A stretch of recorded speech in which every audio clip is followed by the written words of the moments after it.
as they're able to get the third down conversion. His first catch, and it's a pretty big one. They get the conversion on third down. A little football 101 there. You just see the receiver try to run down the defender, meaning he goes right at him and really trying to move him a little bit towards the center of the field so he can put his foot in the ground and break to the out, to the sideline, and make a catch. From the 32 now, here's 1st and 10. A handoff, McCaffrey running right. McCaffrey with a first down and more. And they'll have it in the red zone before he crosses over out of bounds. 15 yards last play and 15 yards here this go-around. Coming in, he really liked his chance of having a big year based on a terrific offseason. And runs like that on opening weekend show that he's right.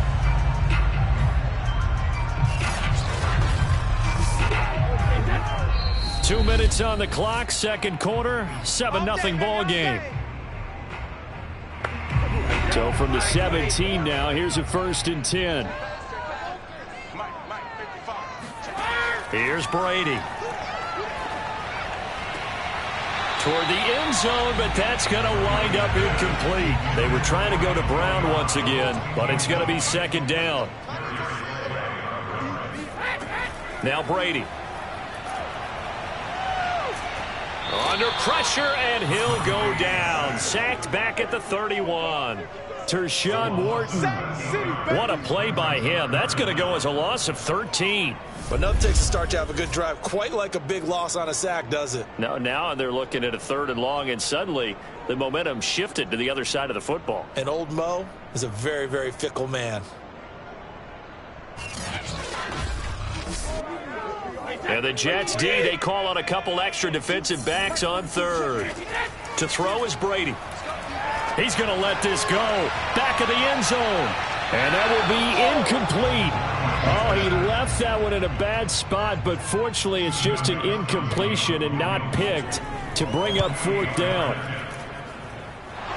And that hits the right upright and caroms away. It's no good. And this score will stay right where it is.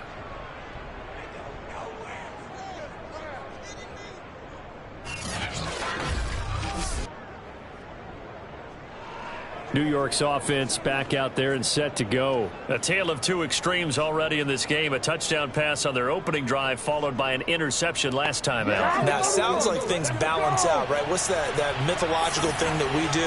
If you have a candy bar, have a diet soda with it, it balances it out.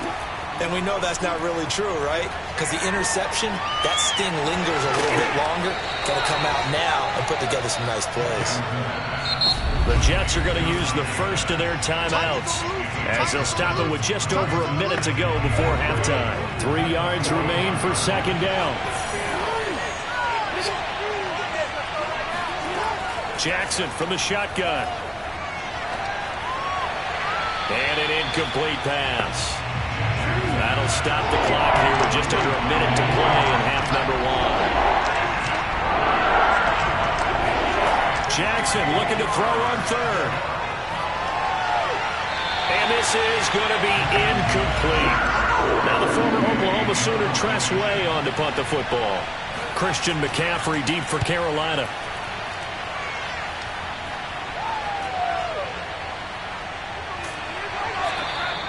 It'll be a 39-yard punt, 4 on the return. And the Panthers will take over now, 1st and 10. The Panthers going to go back on offense here late in this first half.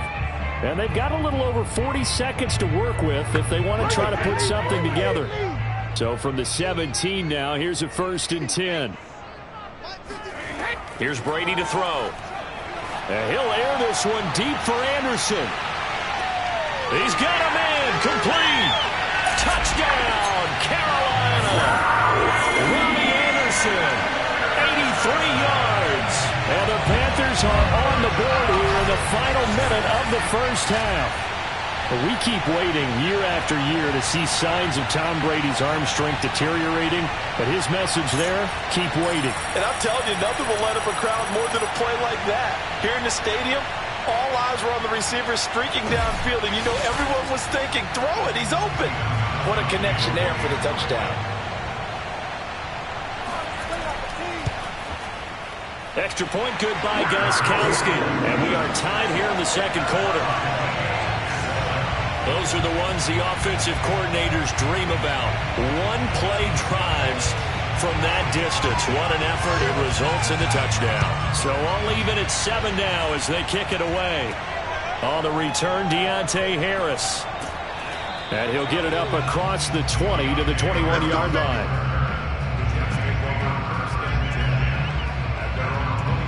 The Jets going to go on offense one last time in this first half. And the clock reads 30 seconds to go, so really not a whole lot of time to speak of. 30 seconds remain in this first half as they come up here 1st and 10. And they're just going to run it here up the middle.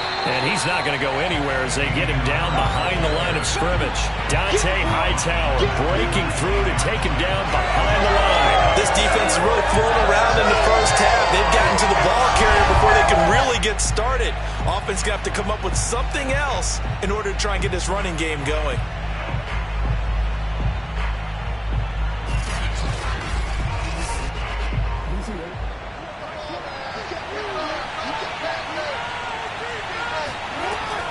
They'll keep it on the ground again here.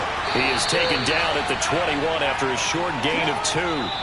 So we've reached halftime here on opening weekend. As we'll send you down the coast now to Orlando, that's where we find Jonathan Coachman, ready with our EA Sports Halftime Report. Coach. All right, Brandon, thanks very much. And welcome back to football, everybody.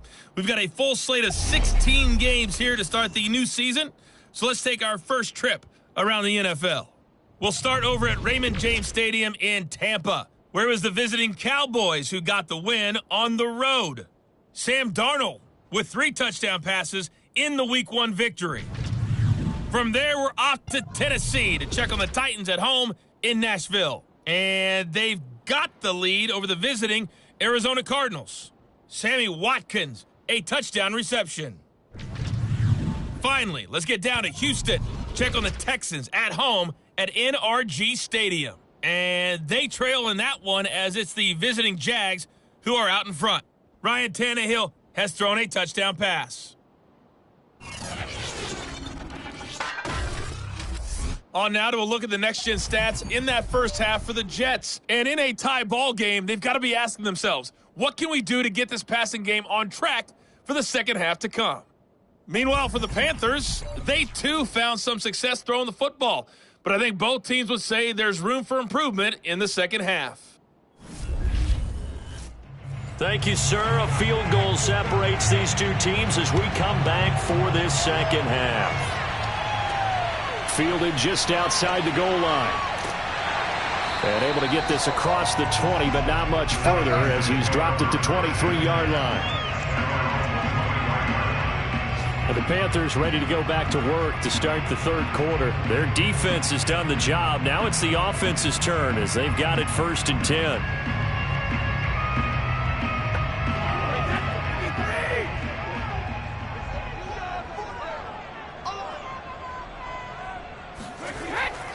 Starting the second half with a run by McCaffrey.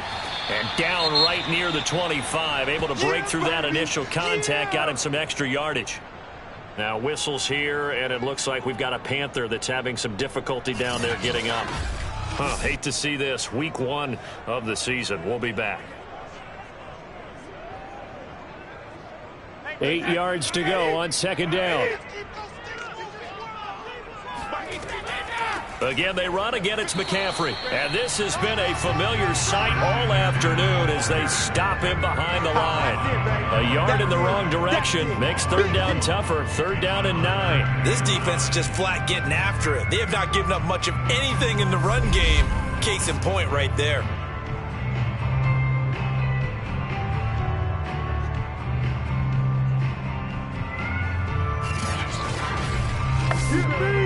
Third down now. Those last 2 plays indicative of how things have gone for them. Just nowhere to go on the ground and struggling to put up points. Brady now to throw. He's going to air one out for Anderson.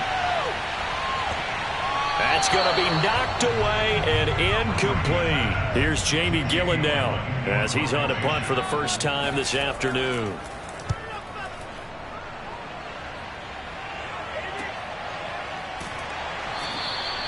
Good coverage there holds him to just a 2-yard return following a punt of 44. And the Jets will take over 1st and 10. Here's the Jets offense now getting set to start off this third quarter. We have not seen much on offense here from either side these last few drives. We've hit a wall, so to speak. And have hit it hard, haven't we? Because the defenses right now, they seem to be a step ahead, don't they? Beating them to the point of attack, beating them to the punch. These offensive guys, they're tinkering like crazy. What's it going to take to get back on track? Yeah, both sides searching for adjustments. And he'll work this one up to about the 38. Call it a gain of 5 there on the run, but they'll remain a yard or two short here with 3rd down coming up. Throwing is Jackson.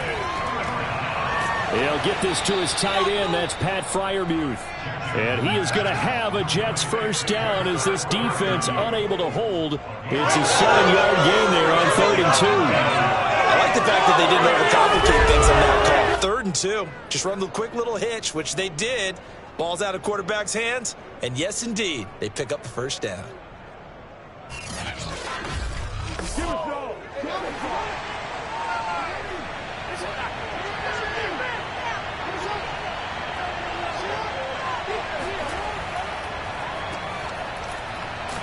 And they're going to stop him right at the line of scrimmage. Just no cutback lane to be found whatsoever.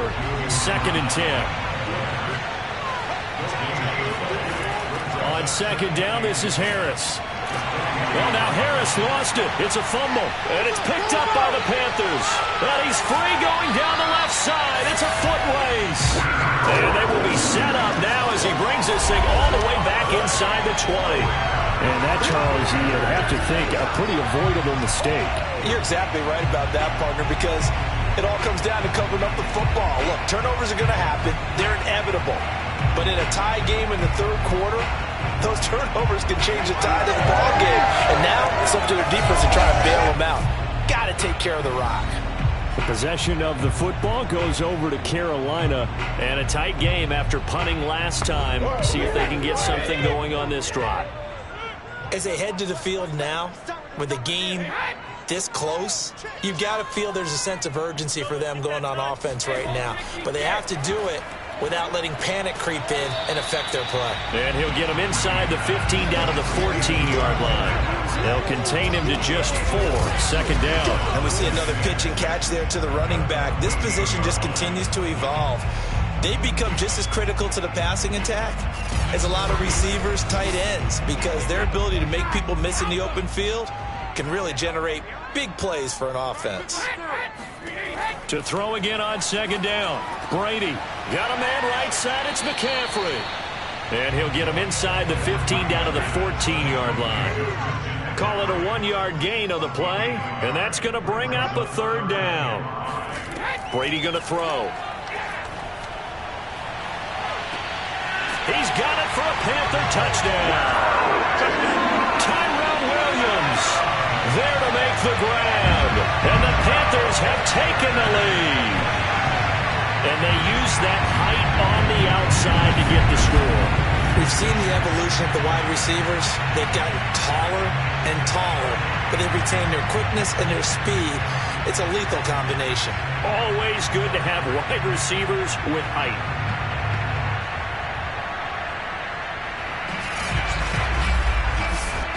Gostkowski for the point after.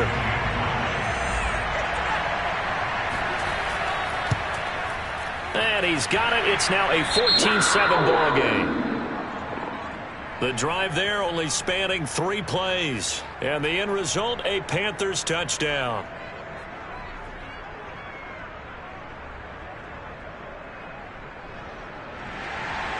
The Carolina kick team is out there ready to go, and they kick this one away. Here's Harris to return it. And good coverage there on special teams as they'll get him down shy of the 20. Another drive coming up for New York's offense. And they had the fumble last time that led to a touchdown. That's a no-no. We'll see what they do here this go-around. A big no-no. Put that in capital letters. Turning it over, the other team takes it down and scores. That can be a deflator for a football team. Now it's up to the offense to get back out on the field and pick things up. Well, they're out there. We'll see if they can pick those things back up. And this is incomplete. Oh, it looked like he had a pretty good line on that one. That would have been a big play, but he could not pull it in. Third quarter of a tight football game as we come up on a 2nd and 10. They hand this off to Harris. Looking for a seam, but finding none. He'll get back to the line of scrimmage, and that's it. An important play right here, 3rd and 10. And I would expect pressure here. Now here's another carry for Harris. Gets by him at the 25, and they will stop him short. They get him to the ground at the 27, no first down. We are through 3 quarters here on NFL Kickoff Weekend. We'll return with more after this. This is the NFL, and it's on EA Sports. And we're back now in Charlotte. It's Jet football, but they trail here as we start the 4th quarter. And now the punter, Tress Way, as he sends this one away. Good footwork at the 30. A 40-yard punt, given 3 on the return, and possession will switch hands, 1st and 10. The Panthers about ready to take over. Their defense got the stop, forced the punt, and now you really start to monitor the clock as they nurse this slim lead. Just week 1, but already plenty of intrigue with the games going on, and this one no different as we come up on a 1st and 10. That throw by Brady incomplete. 2nd and 10.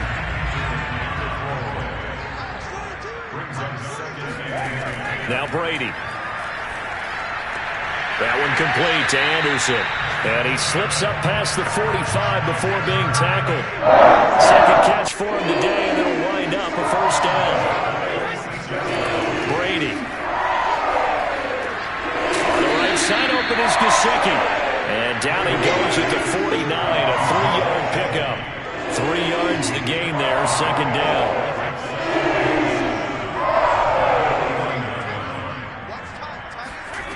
From the gun, it's Brady. Oh, he'll want that one back. Incomplete. He doesn't drop too many in that department. 3rd down. Throwing is Brady on 3rd down. He lets this one fly toward the back of the end zone. And unable to connect. Incomplete. Now, give them credit. They took their shot, but it's going to bring up 4th down. This is away, but boy, headed straight for the sidelines. And this punt sails over the sideline.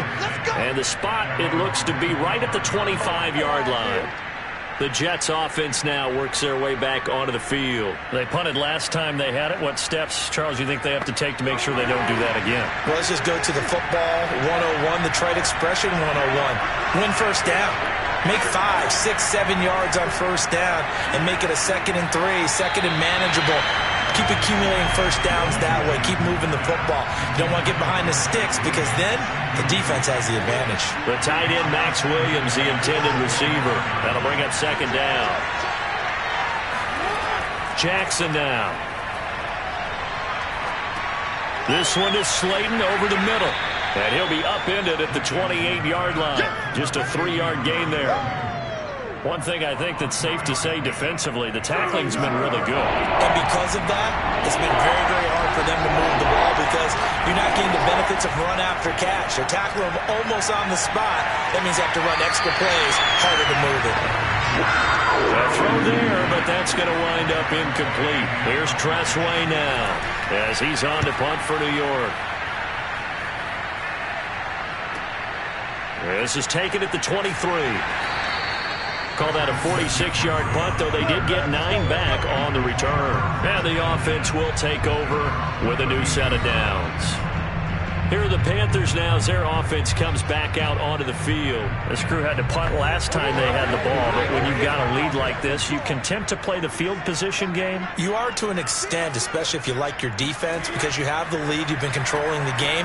But why put them in a tougher spot? You want to get out there and get something done on offense and maybe take command of this game yourself. 3 yards the gain there, 2nd down. 4th quarter, down to the final 2 minutes, and we've got a 1-score game. So it's Panther football as we welcome you back. They've got a second down now as they search for a way to get this one to the finish line. And he'll get this up to about the 38-yard line.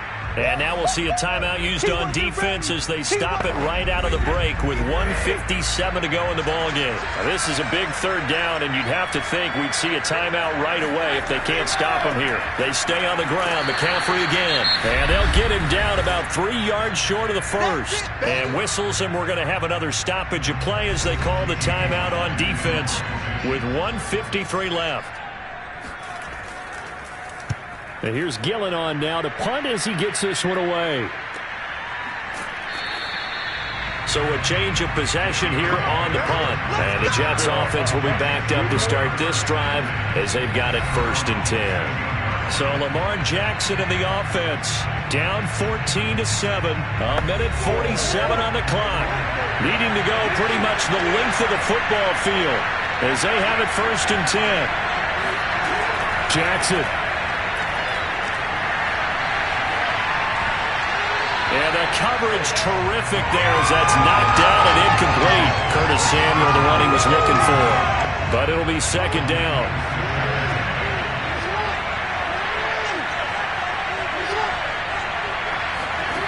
Jackson to throw. Pass complete. Samuel. They get him to the ground right on the cusp of the red zone after a pickup of 5 or 6. They get 6. That'll leave them with 3rd and 4. And a throw there going to be incomplete. That means it's just one last chance left, and this has to be a 1st down or a touchdown, or this game's over.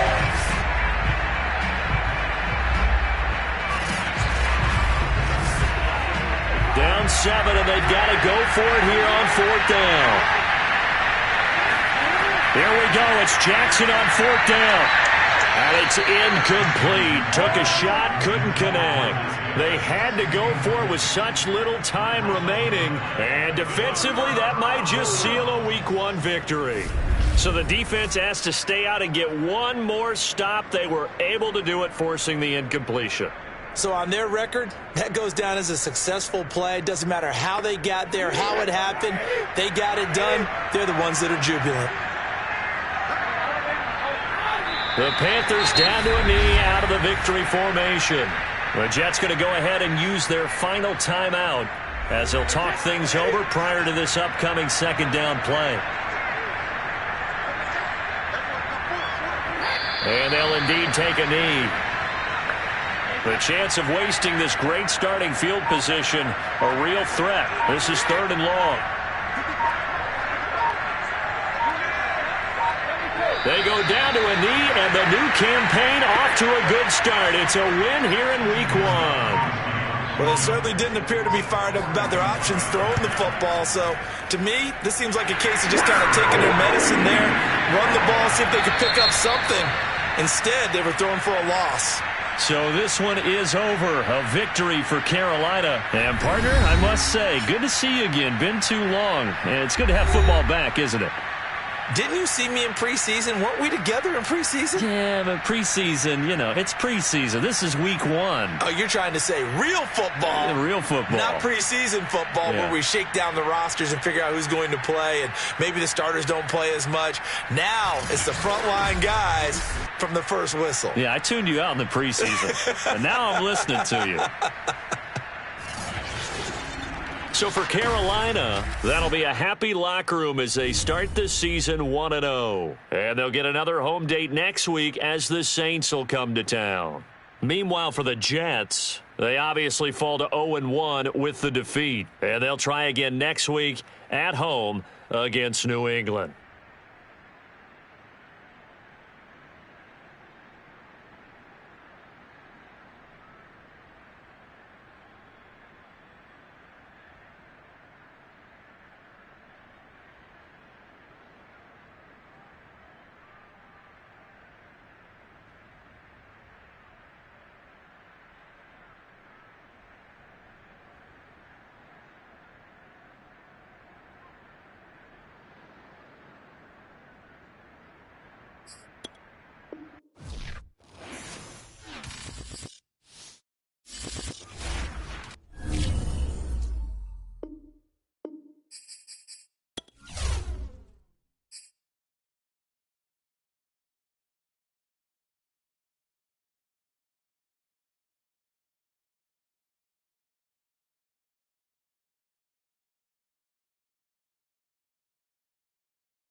games out of the way. Time to buckle down for the long season ahead. And we're off in week 2.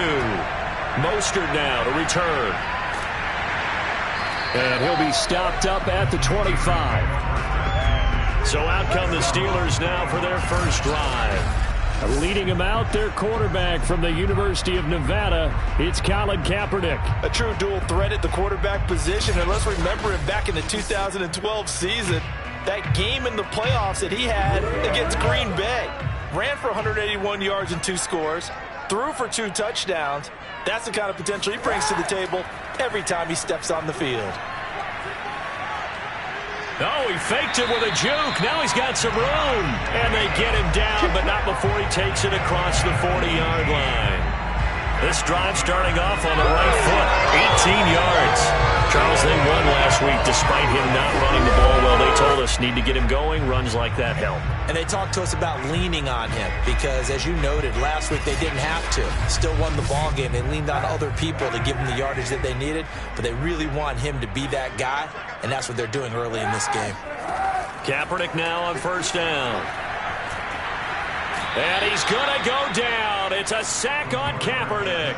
Raekwon Davis breaking through to get him to the ground. It's a loss of 7. In recent years, pass rush has been a problem for the Raiders. Just 21 sacks in 2020. That ranked 29th in the NFL. What they just did right there, a better example of what they're seeking.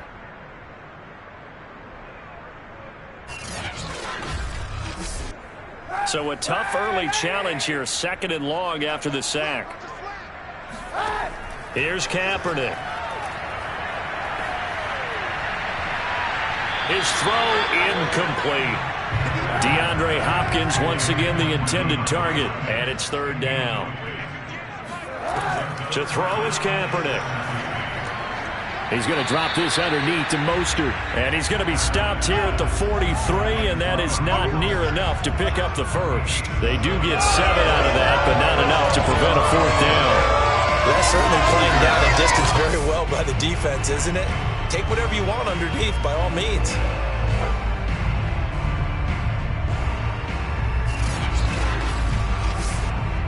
Now on 4th down, it's Cameron Johnston on to punt it away. They only punted twice in the win last week as he gets this one away. And this is going to hit the goal line and continue on into the end zone for a touchback. So now it's the Raiders' turn to go on offense for the first time. They'll be led out by a 2-time Pro Bowler in his 6th season now, Dak Prescott. And he was terrific in the opener, threw 3 touchdown passes, and make no mistake about it, he was eager to get right back out and do it again. So I think we'll see him try to test the secondary quite a bit as this game goes on. On play action, Prescott. And that's complete. It's Chris Godwin. And he's going to get this one across the 30-yard line. The numbers for him from a week ago: 7 catches, 74 yards, and a touchdown. Better tighten up the coverage if you expect to slow this guy down, because if he gets going, he'll eat you up. First carry for James Conner. And able to break 1 tackle, but then quickly brought down. But a nice little gain. 7 yards on the pickup there, and it'll leave him with a 2nd and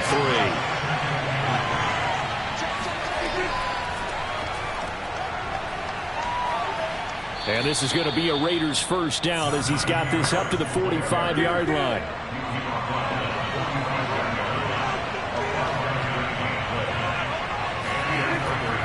On 1st and 10 is Conner. Muscles him off. And he'll be taken down just shy of midfield after a gain of about 4.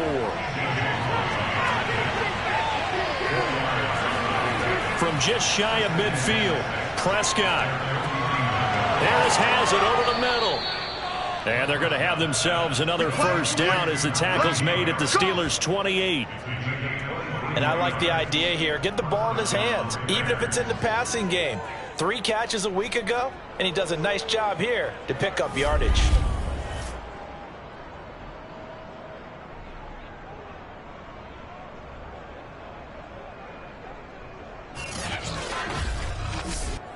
Operating out of Steeler territory now. Here's 1st and 10 as they've got it to the 28-yard line.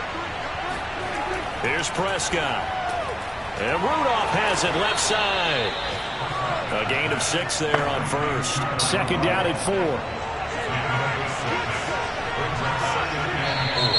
Now some movement before the snap.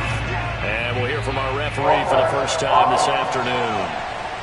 And that'll set them back 5.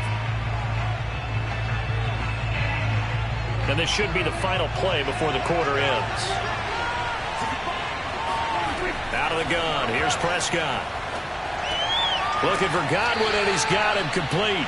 And he'll be taken down as that will take us to the end of the first quarter of play. We're scoreless after 1. Second quarter now, and it's Las Vegas with the football. 7th play of the drive now as they come up on a 3rd and 3. They'll throw again. Prescott. And that is incomplete. The Steeler defense locked in, forcing an upcoming 4th down. The kick by McManus is good. And the Raiders jump out to a 3-0 advantage.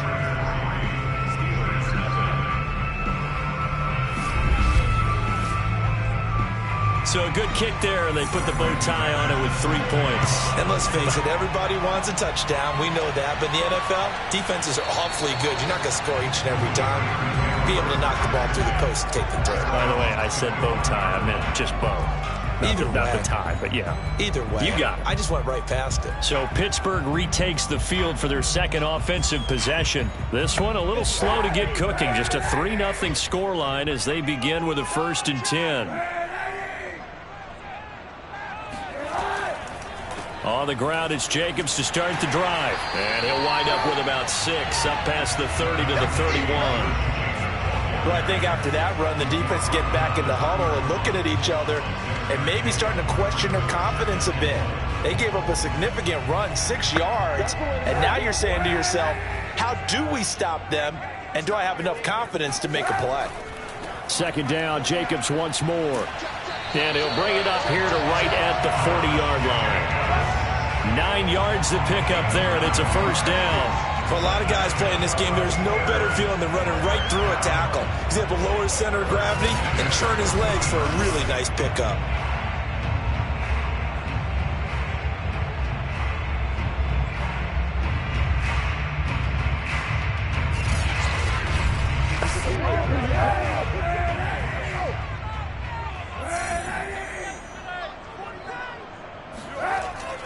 Here's Jacobs on 1st and 10. Credit him with a 1-yard gain there to make it 2nd and 9.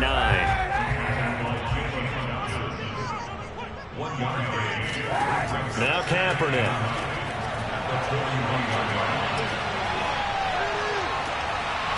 And that'll be incomplete.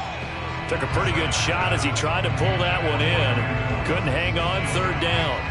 Not only did he have a chance to scan the field there, it felt like he had a chance to scan it twice. The protection was that good.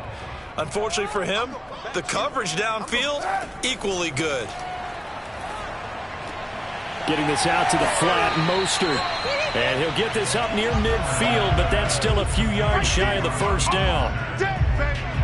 A short gain that doesn't get him the 1st down brings up a 4th down situation. Really nice job defensively. They knew where the sticks were. They got the stop before it.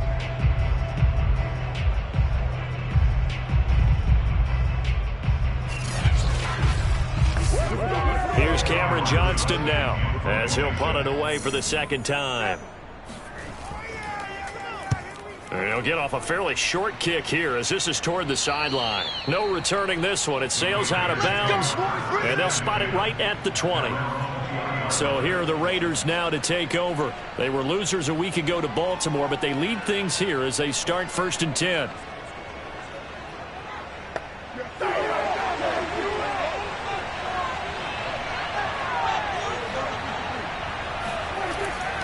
The drive will start with Connor, and he is brought down at the 22 after a gain of 2, and it brings up 2nd down.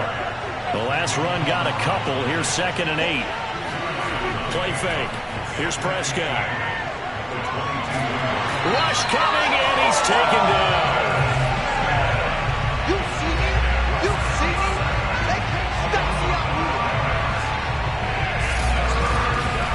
me. Second quarter, 2 minutes remain. 3-0 our score. A reminder coming up at halftime. We'll head to Orlando. Standing by there, Jonathan Coachman. He'll have stats and scores from around the NFL in this second week of the regular season. On third down, it's Connor. And that's not going to get it done. He'll come up well short of the first at about the 21. Now it looks like we've got a Raider here, slow to get up. While the trainers take a look, we'll step aside.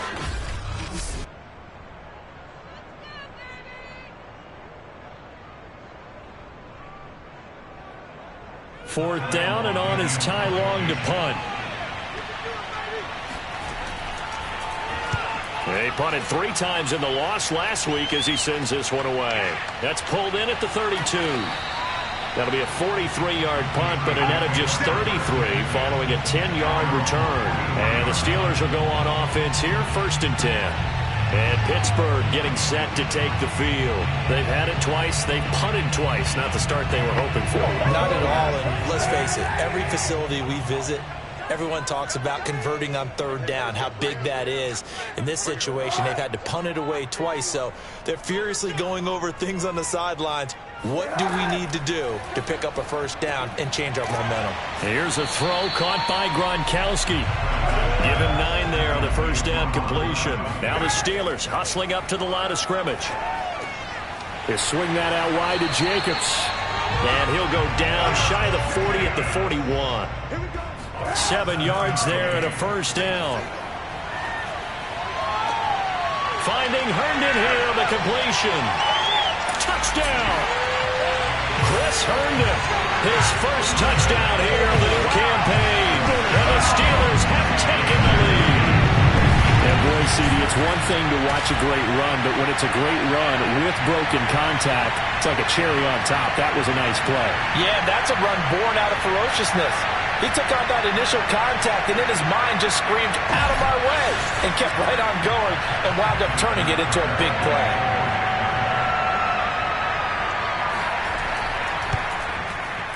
Tucker with the extra point, and that makes it a 7-3 lead.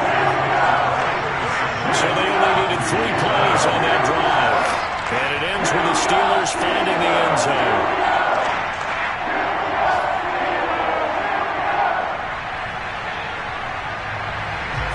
Tucker now to kick it away following the touchdown.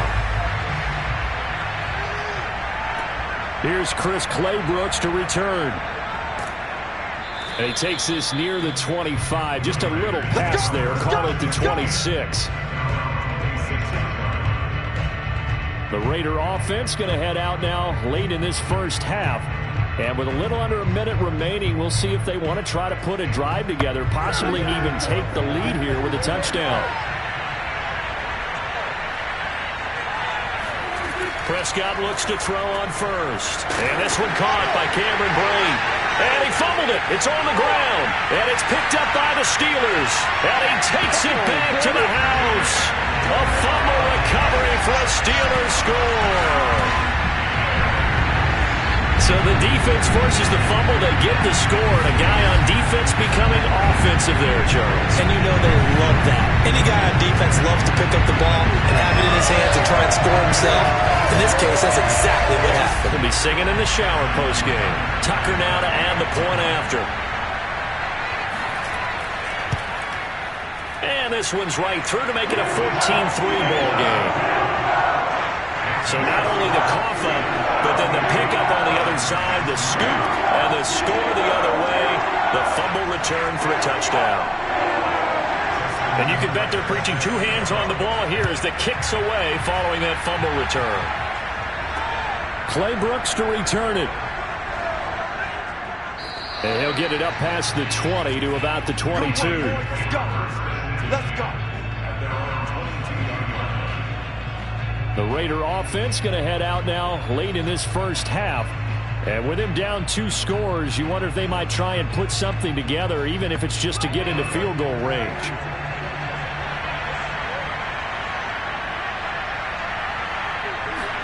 A A first down throw for Prescott. Over the middle, he finds Godwin, complete. Now the Raiders going to go ahead and use the second of their timeouts as they'll stop it with just over 40 seconds to go in the first half. First down, Prescott. Looking for Godwin again, and he's got him once more. He's tackled a yard short of the marker. Good gain of 9 on first down. From the 44, Prescott.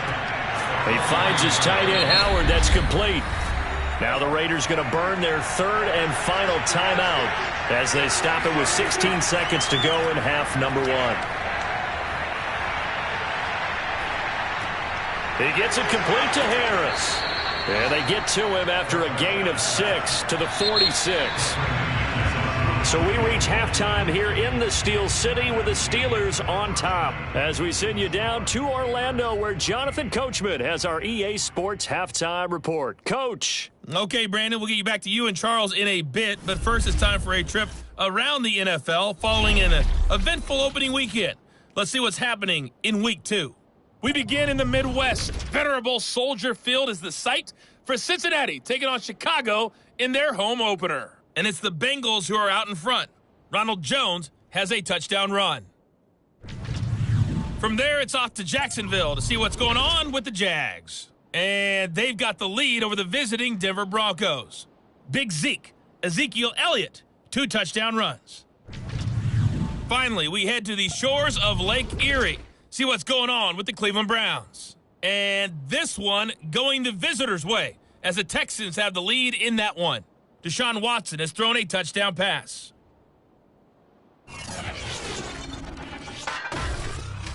On now to a check on the next-gen stats for the Raiders in that first half. And they will need to get this passing game in gear because they did not do much of anything in that first half. And it's why the scoreline is what it is. And meanwhile, for the Steelers, they too have found passing lanes to be hard to come by so far. As you see by the numbers, they'll need to figure that out in the second half. All right, Coach, thank you, and we welcome everyone back for quarter number 3.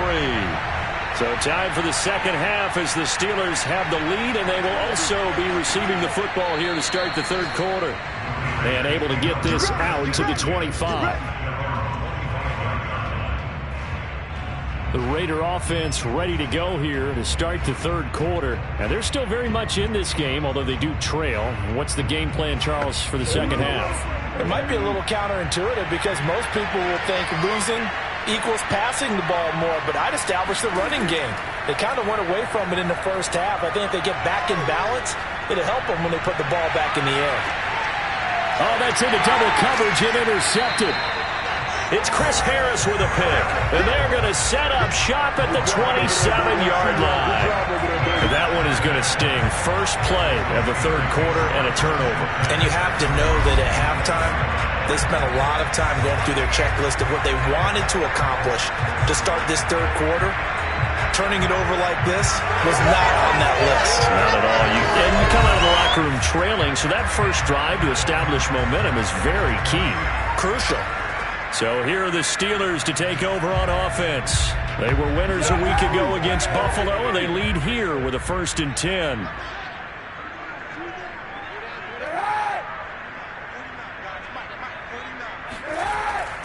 They'll begin on the ground with Jacobs. And he'll get about 3 here as he's out to the 30. The last run got 3. Now here's 2nd and 7. To throw, Kaepernick. The catch made by DeAndre Hopkins. And they get him down, but not before he takes it across the 40-yard line. And now we get into the psychology of the whole thing because a lot of teams with a 2-score lead in the third quarter, they almost become defensive with their offense, just playing not to lose. I think with this team, you got to figure at this point, this is a great spot for them. Looking for Jones, and it's intercepted. Picked off by Justin Coleman.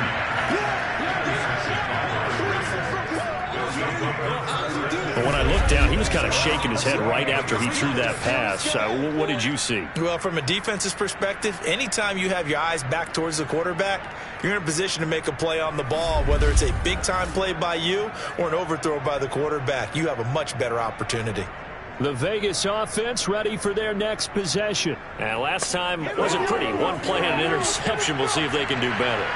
I want to see if they want to go ahead and throw the ball again now on this drive after what happened on the last one. Throw it on the first play. Give the quarterback some confidence. See what happens. A throw down the field, caught by his running back. And he is out of bounds, but not before he's inside the 30. 23 yards on the play.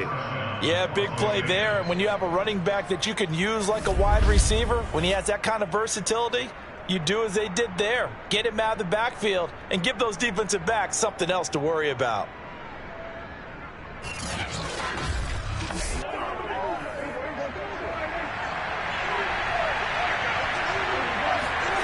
On 1st and 10, Prescott.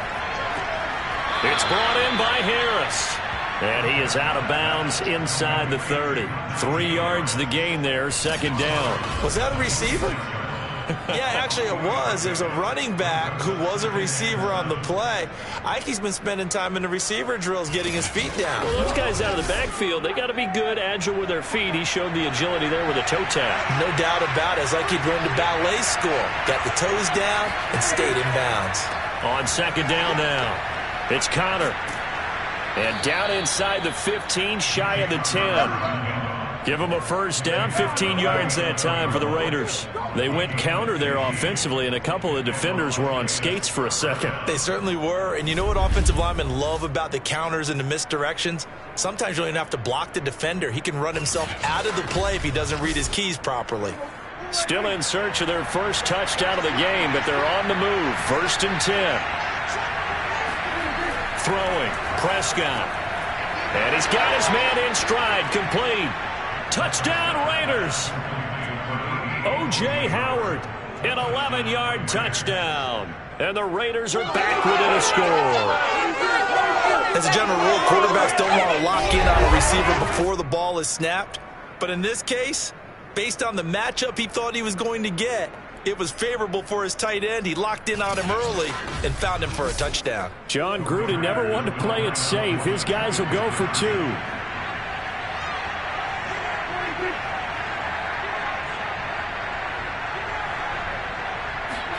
Prescott, they're going to throw for it. And he's got it. So the try for 2 successful. And with it, they're back within a field goal. So I guess the coach looked at the 2-point cheat sheet, said go for it, get it to a 3-point game, and they did it. Yeah, and sometimes you just throw out time of game. You don't worry about that. There's just a feel sometimes in making that call, and he felt good about what he had for a 2-point conversion, and now they're only down 3 and feeling great about themselves. After the touchdown, here's McManus now to kick it away. And this will not be returned. It'll come out to the 25. The Steelers offense now, they head back onto the field. Pretty important 3rd quarter drive for them. Momentum has sort of shifted the other direction after that last touchdown as they nurse this small lead. On 1st down, it's Jacobs.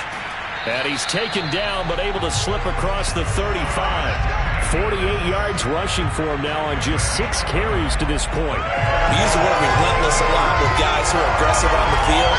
In this case, it really fits, doesn't it? How about his ability to break tackles and his feet never stop moving?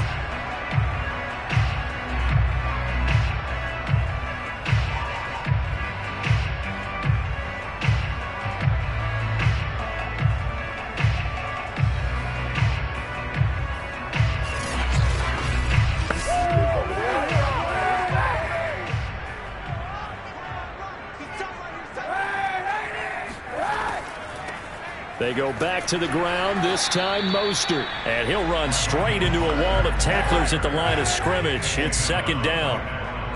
He's brought down that time by a couple of Raiders. 2nd down, here's Mostert again. And again, he's going to be stopped up right at the line of scrimmage. On 3rd and long, it's Kaepernick. He's letting it fly for Cooks. Man, it's caught at the 6-yard line. And he'll go out of bounds, making it all the way down to the 5. They're able to convert on third down, and that sets up a 1st and goal. Defender was right there in his shorts. Is that one of those situations as a DB where you just tip your cap and say, nice catch? Well, you're supposed to, but a true competitor, he's not tipping his cap at all. He's upset he still didn't make the play. If it's a 50-50 ball or a moment of truth, he's got to win more than his fair share of them as well. Probably especially angry because if it was incomplete, would have been 4th down. Exactly. Here's Jacobs. And he'll get blown up behind the line of scrimmage. Back at the 6. It's a loss of a yard there, and it's 2nd down. Well, it's apparent the defense understands the situation. They have to keep them out of the end zone here. That's a great start by them. A loss on that play. Can they force them into a field goal attempt and still give their offense an opportunity? 2nd and goal from the 6 this time.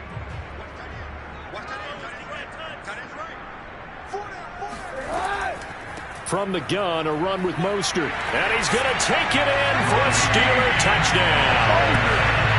Raheem Mostert, a 6-yard touchdown run. And the Steelers are able to extend their lead in the final seconds of this 3rd quarter. So it was the passing game that got him down here, but closer to the goal line, it's the running game that gets him home. Certainly appears that they lulled the defense into thinking that the passing game was going to be it the entire drive. Nice change up there going to the running game to get him over the goal line.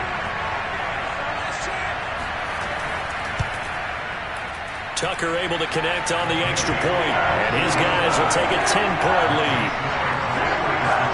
So that drive 6 plays, 75 yards. And it was capped off by a touchdown run from Raheem Mostert. Tucker now to kick it away following the touchdown. Clay Brooks to return it. And he had no room to run as he's tackled down inside the 20. The Raider offense set to get this drive started. I guess they have to feel a little gratified to at least get on the board last time, but still work to do. No doubt about it. I wonder now if they're going to try to increase the urgency a little bit, maybe pump up the pace, maybe go 2-minute. Who knows? Let's see what they decide to do. 3 quarters in the books. You are watching the NFL on EA Sports. Back now in Pittsburgh. It's Raider football here, but they're on the short side of the scoreboard right now as we begin the 4th.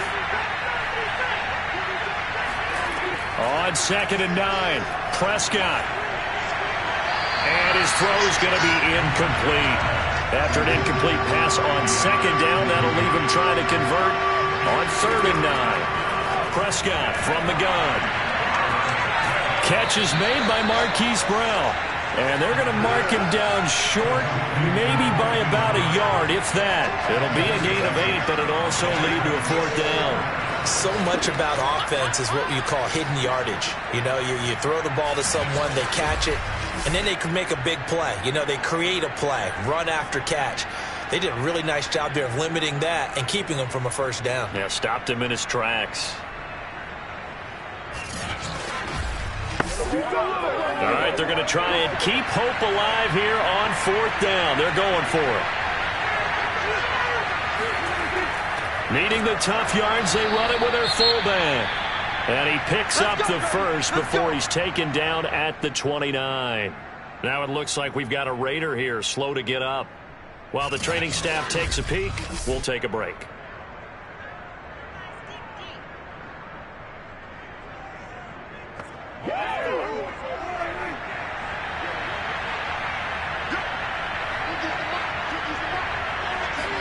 Prescott on 1st down.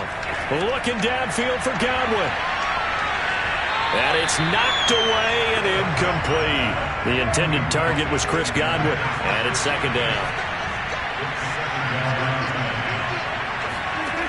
Looking to throw. Prescott. Looking downfield for Godwin. This throw incomplete, nearly picked off. And with his pedigree, he doesn't drop many of those. But 3rd down coming up. Prescott now.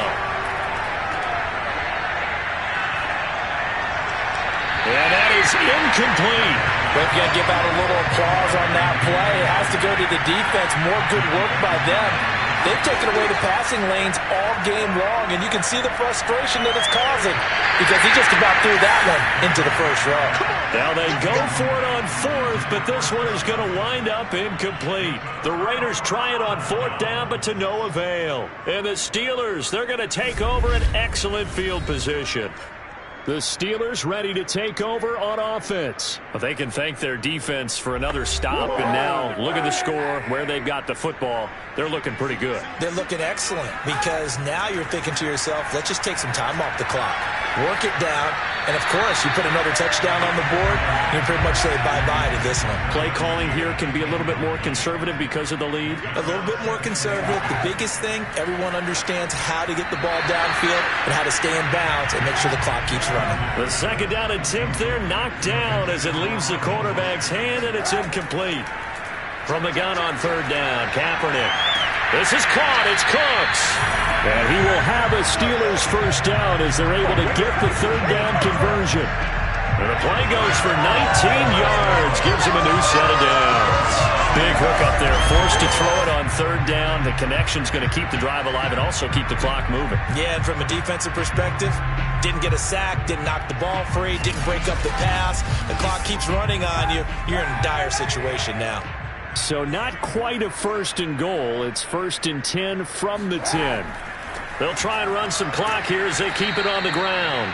And running room hard to come by here. He gets it down to the 8. 2 yards on the pickup there. It'll be 2nd and 8. Able to stay in bounds, so the clock keeps rolling. This defense right now backed up in the red zone. Another touchdown, it's over. They've got to stand tall quickly. Been in this spot before. Now there's a little bit of desperation creeping in, and all you're doing when you're talking to your defensive teammates is first guy there, hold him up. Second, third guy in, break it the football. Get it out. We've got to create a turnover because one more score, and this game's over. On third down, here comes Jacobs. And he will maneuver his way down to about the 7. 2 yards on the pickup there. It's 4th down. When we talk about defenders, specifically linebackers, keeping their eyes in the right spot. He had that eye down the entire time. And you know that's not easily done because they throw a lot of misdirection at you. They try and fool you and get your eyes in the wrong place. But you're right about that one. He correctly figured that one out and made a really nice play. So the Steelers with the football as we get you reset. They've got a 4th down here in a game that looks to have been decided already. And Tucker's kick right there. It's good. And that will stretch the lead up to 13.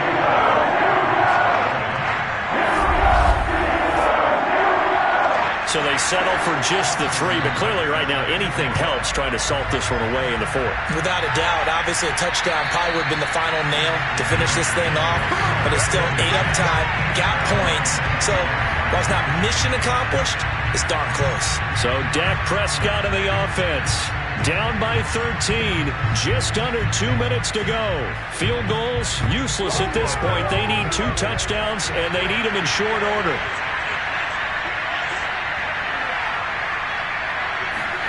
Now Dak. Pass complete to Harris.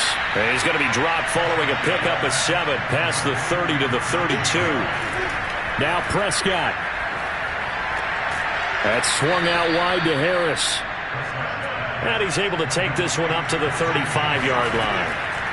To throw, Prescott. He finds his man, complete. That's Harris. And we've reached the 1-minute mark in this game. Here's Prescott. And that's going to be incomplete. So the failure to connect on 2nd down, that leaves him staring up here at a 3rd and 8. Prescott. Throw left side, going to be taken in by Harris.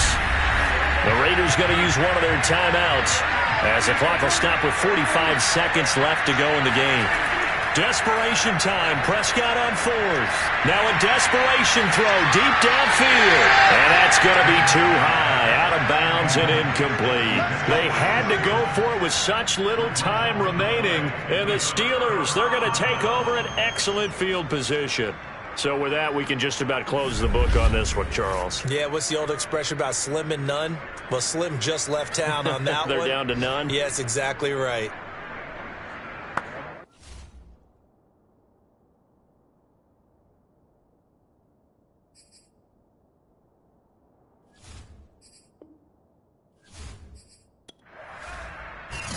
So this one in the win column for the Pittsburgh Steelers, and they were spurred on by a strong.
It's Madden NFL 22 on EA Sports.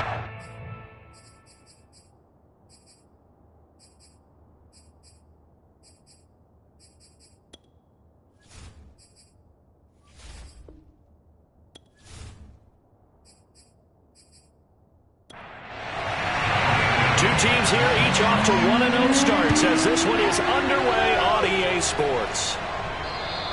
And that'll carry over the back line of the end zone for a touchback. The Minnesota offense ready to go to work here. Their quarterback in his 10th season overall now, and fourth is a Viking, Kirk Cousins.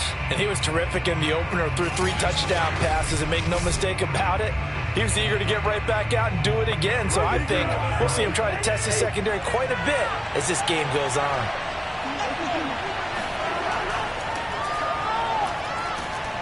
A nice start to the drive, picking up 12 yards there and a very quick first down. And Derrick Henry with the ball in his hands, what a sight to behold, because power and speed involved in every touch for him. Coming off another spectacular season with the Titans, he became the first since LaDainian Tomlinson in 2006 and 2007 to win 2 straight rushing titles, and he did it with style too. Just the 8th man to top 2,000 yards and the first since Adrian Peterson in 2012. He has his sights set on another 2,000-yard season. And getting this just shy of midfield, they'll spot it at the 49. That's a 12-yard gain now on back-to-back plays. How best to describe that one? I'd say right down Broadway on that run. A straight-ahead running. I think that might be something we see a lot of between the tackles today. Well, he's enjoying things so far here this afternoon. Sees a crease and bursts through it for a solid gain. Back-to-back good plays have him on the move on first down. Now a handoff to Henry. And he'll be brought down right at midfield after a gain of only a couple. The numbers on the ground for Henry last week. 14 carries, 87 yards. Well, they set a nice tone in week 1. He's among the leading rushers in the league. I think that they continue to feed him the football and continue to establish the running game so they can get the play action and throw the ball deep later on.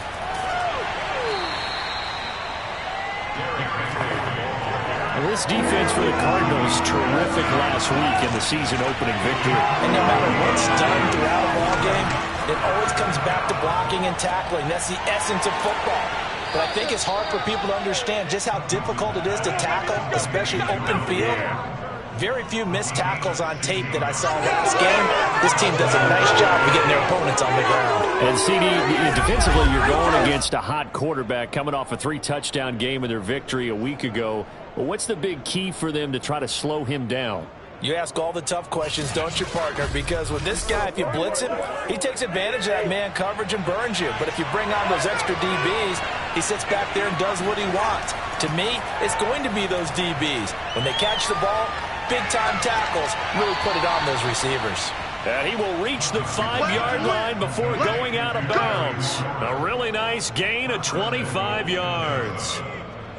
Well, I think when they look at their offense, they think to themselves, weapons, weapons everywhere, and they want to move the ball around. They want to spread it to different people, but you absolutely know they want to get this man involved as well, and that's what they just did on that play. First and goal, a chance for an early statement here on the road.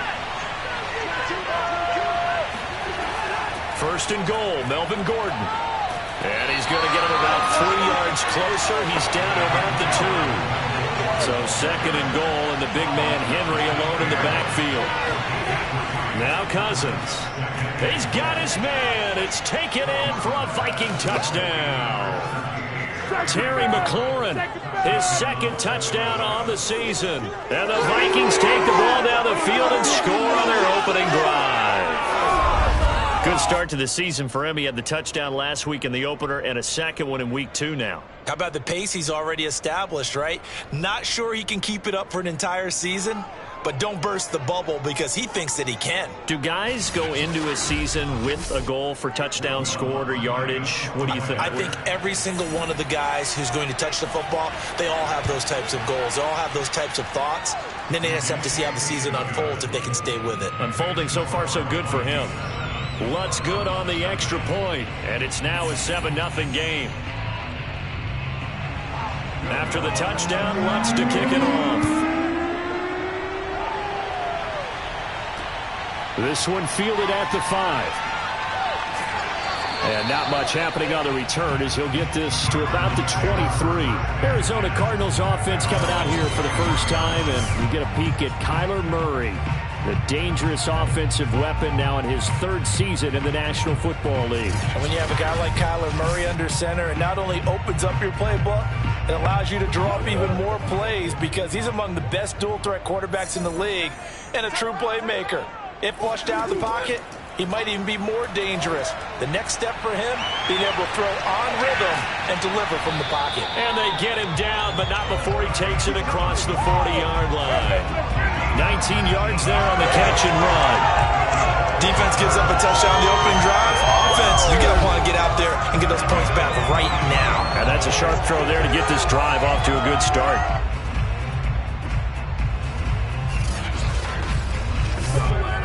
One play has him up past the 40 already, and another 1st and 10.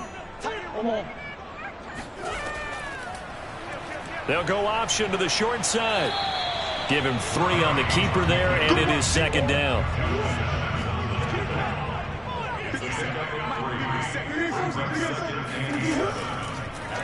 Murray's going to keep it again.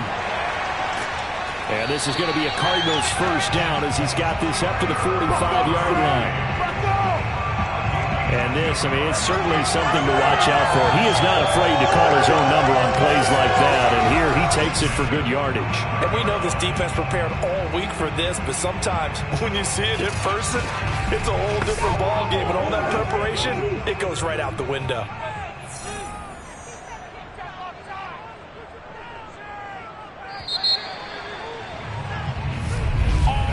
After 1, 7-0 on EA Sports. Back in Arizona, 2nd quarter action. It's the Cardinals in possession as they've got it with a 1st and 10. 1st and 10, Taylor now. Akeem Hicks that time on the tackle. Now it's 2nd and 9.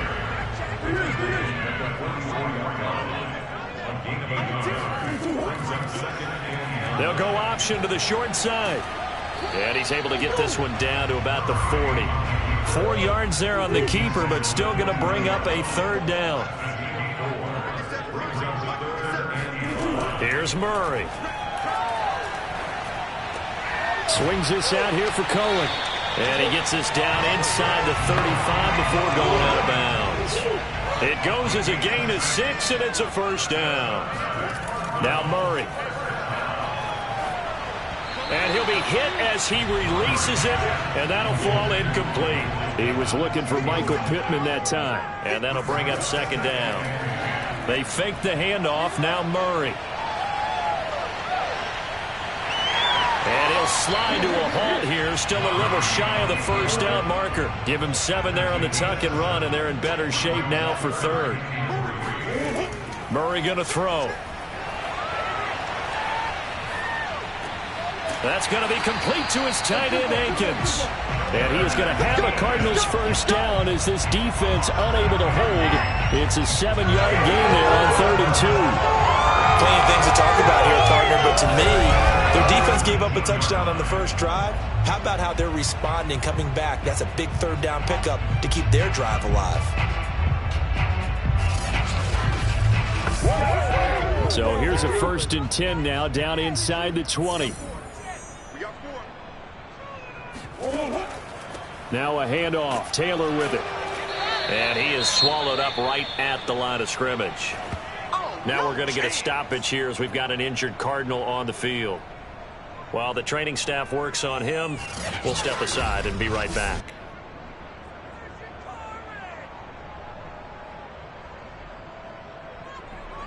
So after the run for no gain, here's 2nd and 10. Throwing now is Murray. He's going to dump that off to his running back, Cohen. And he'll take it from the 18 to the 15, a gain of 3. Give him 3 on the play, and that'll make it 3rd down. 2 minutes on the clock, 2nd quarter, 7-0 ball game. An extra defender in the secondary for the Vikings here on 3rd down. Murray now to throw. Eluding the pressure right. And he'll take this one in for the Arizona touchdown. Kyler Murray, his 4th touchdown on the year. And the Cardinals are just an extra point away from tying this game. Not the first time on this drive we saw him take matters into his own hands, and this time he finishes things off with a touchdown run. You're not going to be happy with me, but I think he took matters into his own feet, didn't he? No. Davis from the top rope. I like it. Gano the extra point, and we are tied here in the 2nd quarter. That one in the books as a 12-play drive. And the play that polished it off was the touchdown run by Kyler Murray.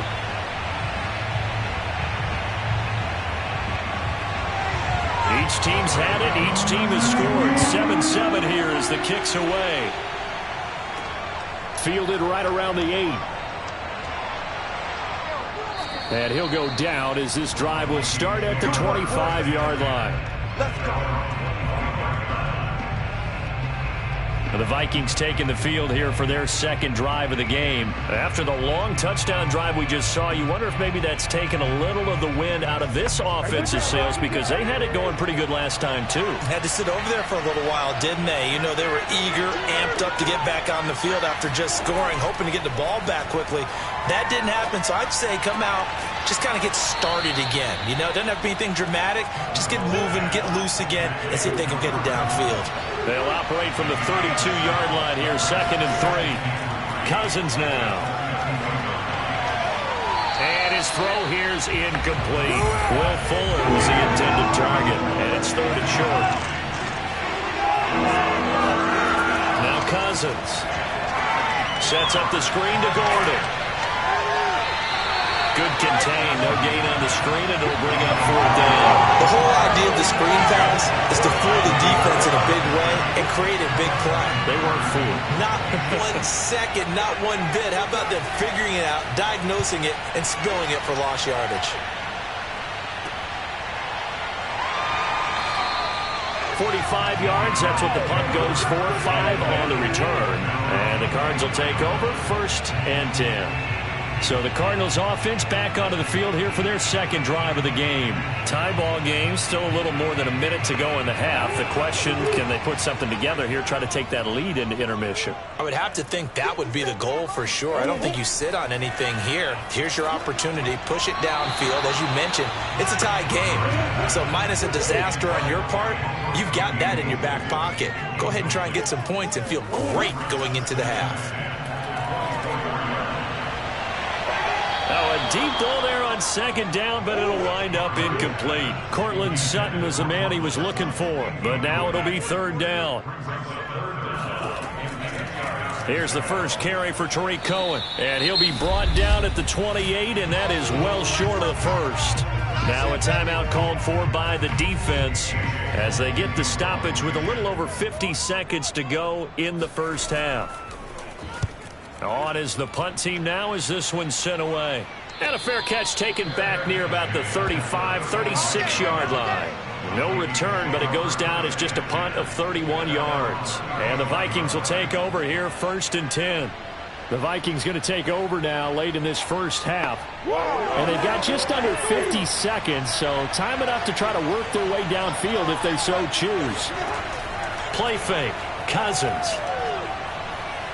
He's letting this one go for Fuller. And that is caught at the 10-yard line. Touchdown, Vikings. Sometimes you just got to marvel at how these guys can throw the football. He gave that everything he had, and it was right on the money. And as that ball was hanging in the air with the receiver streaking downfield to meet it, here in the stadium, you could just sense the crowd thinking, oh, no.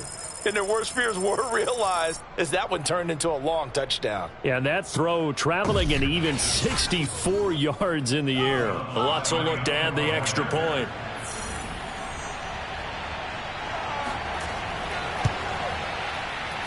And he's got it. It's now a 14-7 ball game.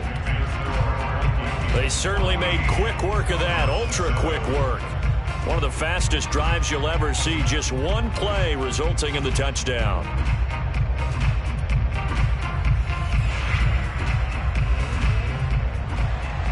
After the touchdown, Lutz to kick it off.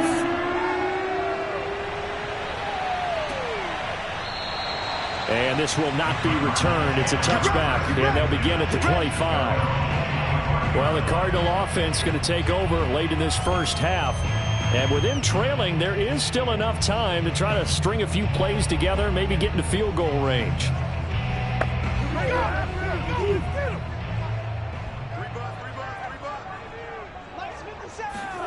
Murray now on first down. And Murray in trouble here, and down he goes. Trey Hendrickson. It'll go as a loss of about 8 as he gets in there to drop him. And when you think of the Vikings, you think of a team that brings a lot of pressure to the quarterback, but a surprise in 2020, only 23 sacks as a unit last year. So they're in need of bigger production from their pass rush in 2021. Remember, last year's numbers, they were in the bottom 5 in the NFL. No way they want a repeat of that. A final shot before half for Murray. Buying time to his left. And he will slide down with a good gain. So we hit halftime with our visitors, the Vikings, taking the lead to the locker room. As we send you on out to our studios in Orlando, here's Jonathan Coachman at REA Sports Halftime Report. Okay, Brandon, we'll get you back to you and Charles in a bit, but first it's time for a trip around the NFL following an eventful opening weekend. Let's see what's happening in Week 2. We'll get our tour started out at venerable Soldier Field in Chicago, where it was the visiting Bengals who were able to come away with the road victory. Ronald Jones, 2 touchdown runs to lead the way. From there, we head over to MetLife Stadium to check in on the Jets. And things didn't work out so well as they fall to the visiting New England Patriots. Zach Wilson, 3 touchdown passes as his guys moved to 2-0 on the young season.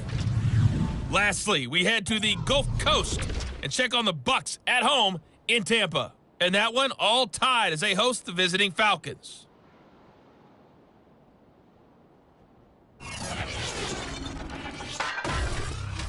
With that, we take a look at the next-gen stats in that first half for the Vikings. And even though they've got the lead, they're likely going over ways they can improve the running game, as they didn't find a whole lot of success in those first 2 quarters.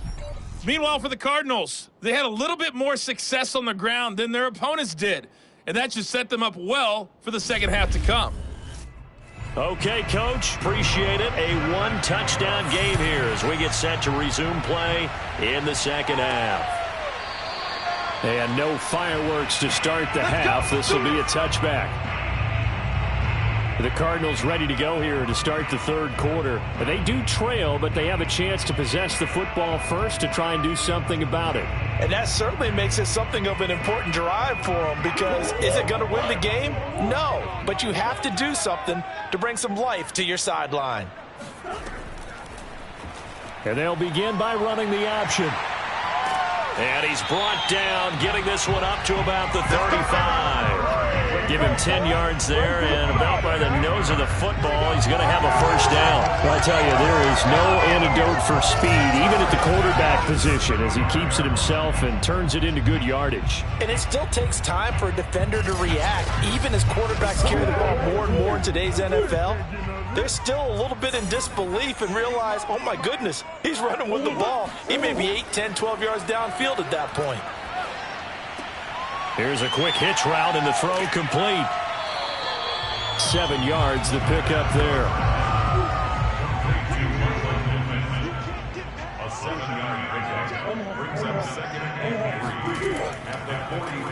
On second down, here's the option.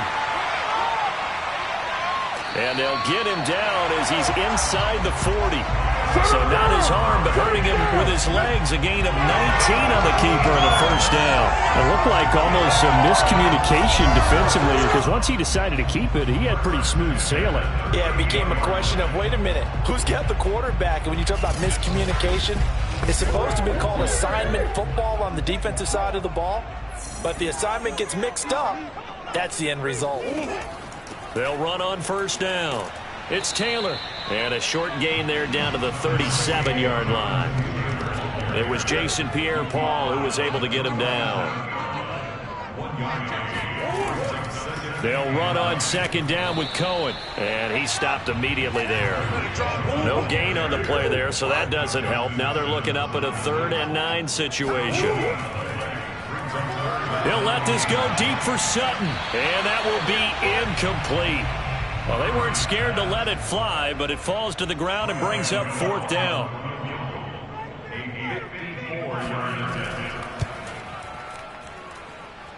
And this one is no good. He missed it, and this score will stay right where it is.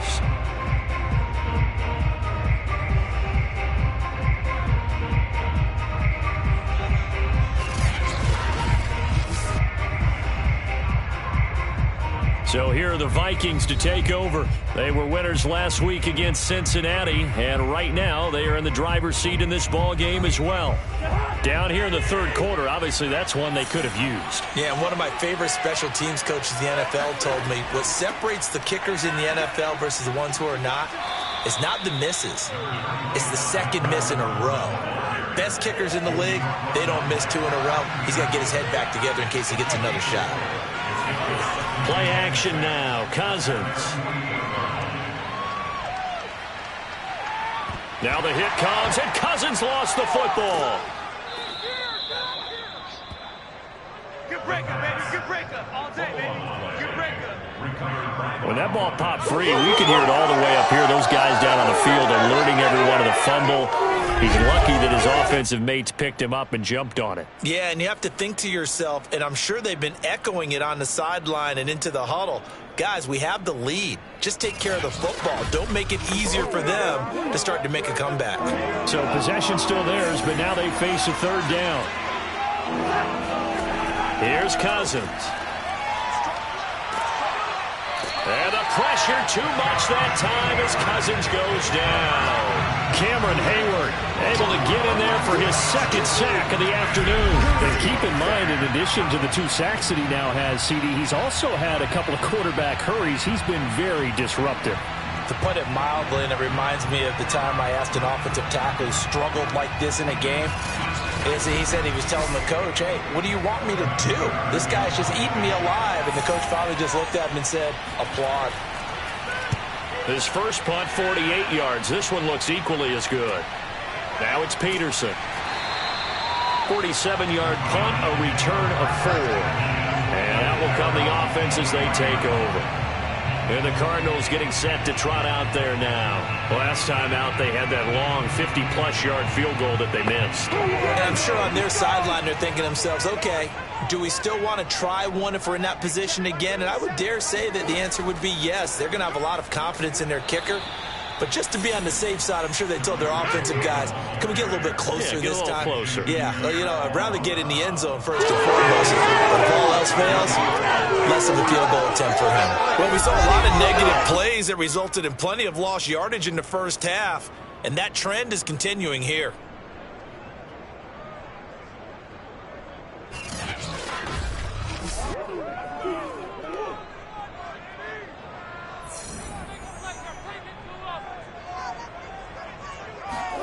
Now on 2nd and 13, Murray. And that will not to be. It's incomplete. So they couldn't hook up as time has now run out on this third quarter of play. So they'll get a little extra time to come up with this third down play as we've played 3 quarters. We'll return with more after this break. You're watching the NFL on EA Sports. The Cardinals on 3rd down. They've converted 3 out of 5 thus far. This is going to be 3rd and 13. Gets this into the hands of N'Keal Harry. And he'll be stopped at the 27-yard line, well short of the first down marker. They get 7 there, but it brings up 4th. One hallmark of good defenses is understanding the game, understanding positioning, and tackling immediately in the secondary after catches. I think we just saw that on display right there. Got to him before he ever had a chance to think about turning it upfield. Here's A.J. Cole now as he'll kick it away for the 2nd time.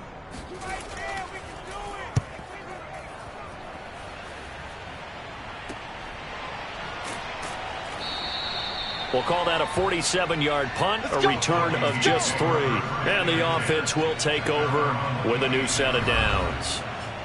The Vikings offense now, they get ready to head back on the field. They're holding on right now to that slim advantage in a 1-score game. And you hear a lot about 2-minute offense and 4-minute offense. Obviously, the 4-minute offense applies here. How do they run that effectively? Yeah, really what the 4-minute offense is you're just trying to grind the clock. So you want consistent gains, steady gains. Doesn't have to be big plays, but it has to be plays that gets first downs and keeps the ball away from your opponent. But certainly throwing the ball is in the mix here. It certainly is. Just make sure that you're careful with it. And again, get those first downs, keep possession of the football. Once again, they'll come up on the 26-yard line, 2nd and 10. A give to Henry. And he'll fight forward to about the 27-yard line. They do get a yard there, but only a yard. Leaves them with 3rd and 9 looming. From the shotgun, it's Cousins. That's out to the flat for Gordon. And he'll be out of bounds across the 30-yard line. 5 yards, not enough. And it'll be 4th down. I hate to surrender the football when you're nursing a slim lead, but they're going to have to punt it away. Trust that defense. It's the right play at this stage of the game as well. You don't need to press it here because you do have that little bit of a cushion, and you count on your D to make it stand up.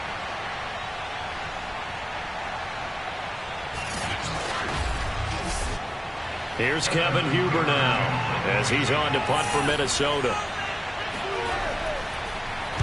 He's averaging just under 50 yards a punt as he gets this away. Looking up into the roof, and he muffs it. It's loose. And the Vikings pick up the football.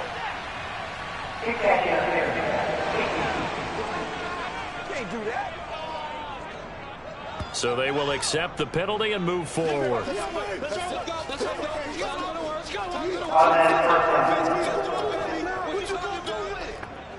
Murray and the Cardinals with a 1st and 10 on their side of midfield at the 47. To throw is Murray. He'll take a shot downfield for Pittman. And this is dropped. Oh, it's incomplete. He had a big gainer in his sights, but he could not reel it in. He was looking for Michael Pittman that time. And that'll bring up 2nd down. Murray now. And Murray in trouble here, and down he goes. Trey Hendrickson picks up his second sack of the afternoon. That time, finally, a measure of revenge as they get him down behind the line. It almost felt like relief, didn't it? Because with the success he's had throughout this game, you'd almost expect him to get free and pick up 10 to 15 every time he takes off. Not in that case. That has to feel good for the defense.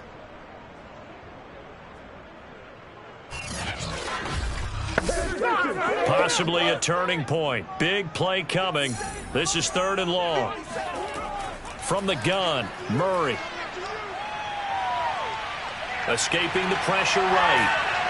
And to the 49-yard line, but no further. And obviously he is well short of the first. The scramble good for a nice gain of 10 yards, but still 4th down. I thought he did a pretty good job there to get back what he could, but let's face it, that sack on 2nd down, talk about throwing a wrench into the works. He certainly did. Yeah, he did everything he could there trying to pick up some positive yardage, and he did, but not enough.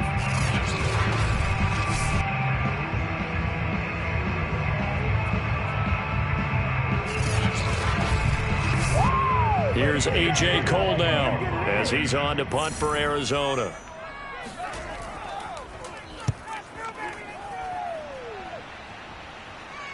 And did he put that on a dime? He did. Wow. Out of bounds at the 1-yard line. We're certainly not going to see a better punt than that. Definitely taking a chance, because if that thing clips the pylon, it comes out to the 20, but instead it goes out of bounds at the 1-yard line. And now out comes Minnesota. Well, they're going to have to go at least 50, 60 yards here if they want to ensure that they don't have to punt the ball like they did last time. Yeah, so what you're saying is we're not playing to just get out of the shadow of your own goal line, right? You're playing to make sure the punter doesn't see the field again. So it's not picking up a couple of first downs. You want to pick up 5 or 6 first downs and make sure you move the ball into their territory. You know, I was going to ask you if maybe they should surprise and pass the ball, but where they're at on the field, I think keep it on the ground, right? I like where you're going with this one, because field position is going to determine these play calls. And backed up where they are, I don't even think about putting the ball in the air. I tell my running backs, grasp the football, and I tell my offensive line, don't allow any leaks so they get hit immediately when we hand it off. Well, this is a big 3rd down, and you'd have to think we'd see a timeout right away if they can't stop them here. They keep it on the ground. This time it's Henry. And he's brought down, but not before they get it across the 20-yard line. Now whistles and a timeout. Looks like we've got a Viking slow to get up. We'll check on his status when we get back.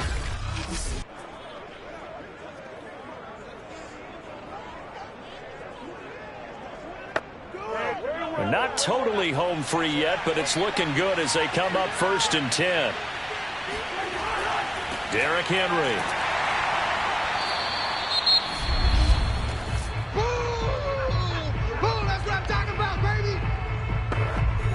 The run only got a yard. Here's 2nd and 9.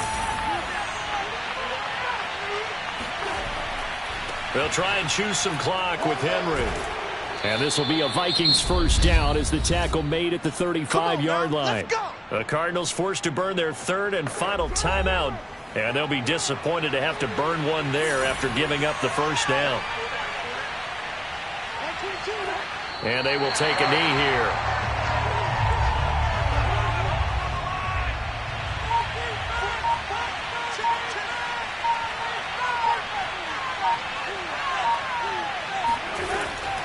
On 2nd down, they'll run with Gordon.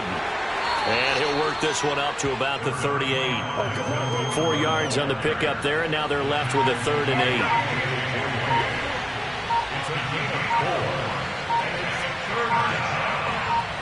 8. Cousins just going to take this one down to a knee and end it. Well, Brandon, they're getting to 2-0, and this time they're able to take a knee at the end and secure the victory. Preseason, coach said their goal, they obviously want to win everything. He said, I think we can get off to a 3-0 start. Well, here they are looking at 2-0 right now. So the final seconds have ticked away in this Minnesota victory. And it was their defense that really made the statement after the break. They pitched the second half shutout. Yeah, think about the team that just got vanquished. They did score in the 2nd quarter. Do you think they thought at all that that would be their last points of the game? No, but what a second half. The adjustment, whatever they did in the locker room, it certainly worked. It certainly did, and you're exactly right. Whether it was an adjustment, whether it was just more focus on what they planned to do going in, whether they just played better, whatever it was, it all came together in the second half, and no points were allowed. That's a great way to close them out. So for the Vikings, it's a dream start. 2 wins in 2 early road games. And they will head home next week to take on the Seattle Seahawks. Meanwhile, for the Cardinals, they'll fall to 1-1. And they'll be on the road next week as they get a date with the Jaguars in Jacksonville.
two teams here fresh off Week 1 victories. Who can keep it going as we're underway on EA Sports?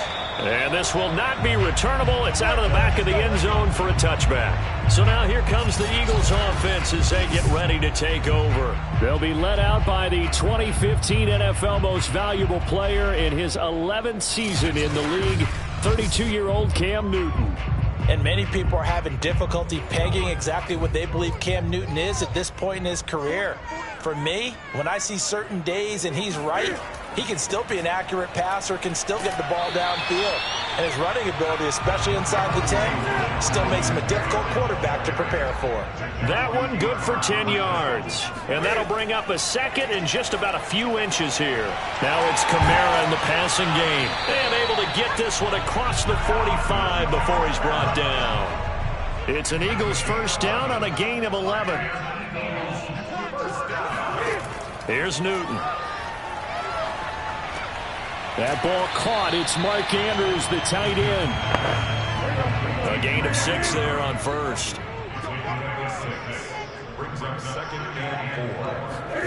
From just shy of midfield, Newton. And they get to Newton and take him down for the sack. It's the former number 4 overall pick, Cleveland Ferrell, that got in there to bring him down.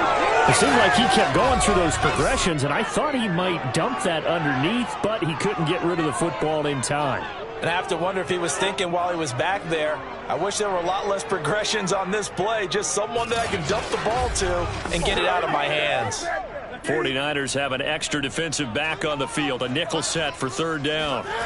From the gun, here's Newton. And it's hauled in by Austin Hooper. And he is going to have an Eagles first down as they're able to get the third down conversion.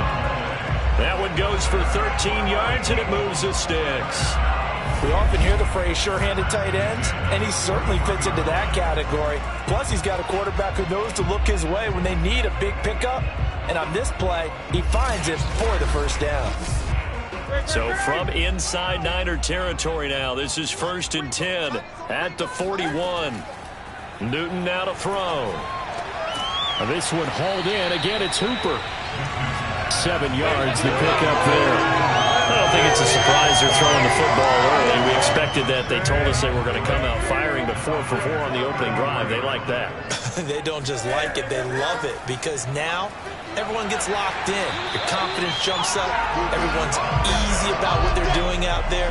And by the way, they're looking at the sideline thinking to themselves and expressing, let's keep throwing it. We're doing pretty well.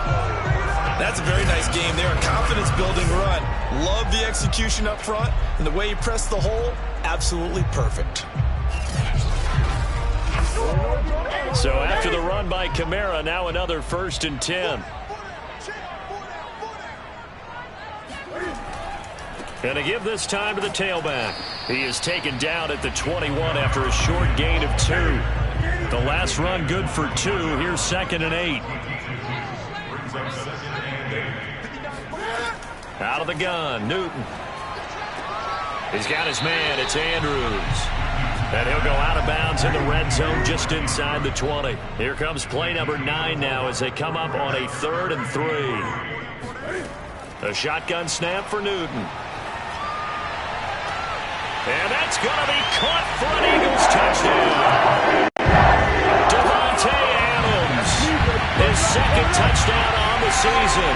And the Eagles drive right down the field and score on the opening drive. Quite the drive there to get things started. They took up the bulk of the first quarter, and they end up in the end zone. And I love your last point. Ended up in the end zone. Because a lot of teams like those long drives, especially to keep their offense off the field, right? Keep the ball away from them. But they finished it with a touchdown. That's the exclamation point. Now, flip it over defensively. They've got to slow that down somehow, right? Maybe they need to be a little more aggressive. Maybe a few more pressures towards the quarterback. Point after, right down the middle. And that makes the score 7-0.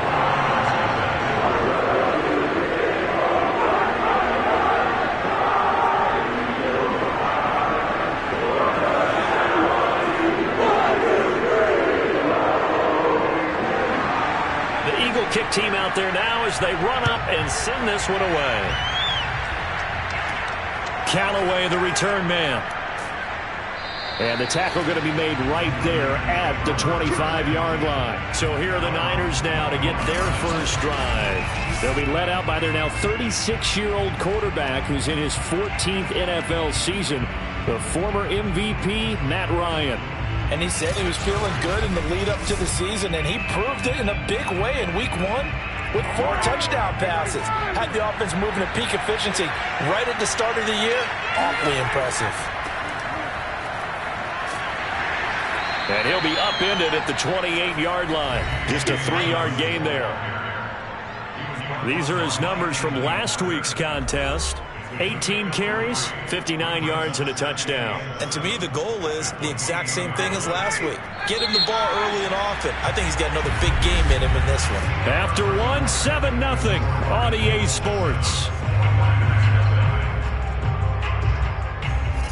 The 49ers with the football here to begin the second quarter. 2nd and 6. No, scratch that. 2nd and 7.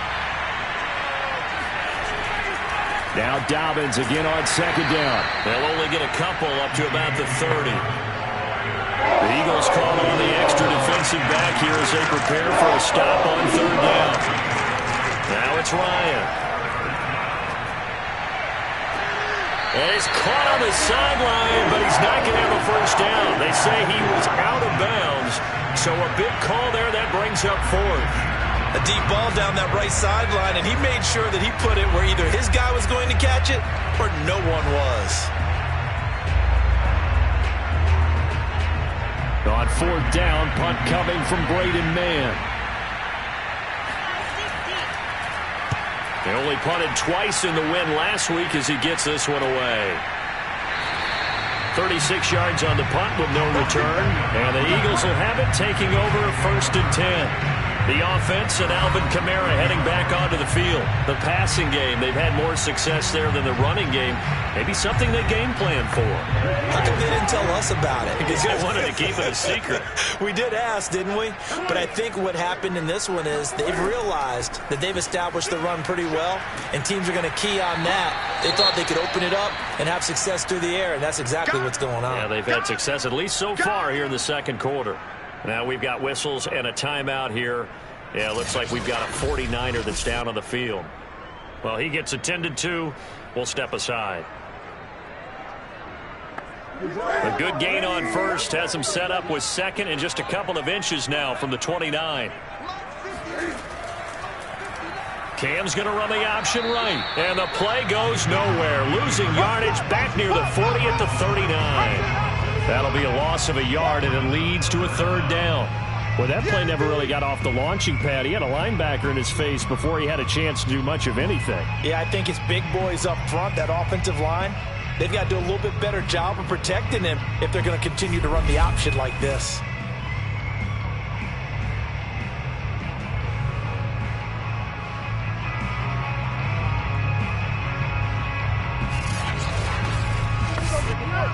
An extra DB for the 49ers now on 3rd.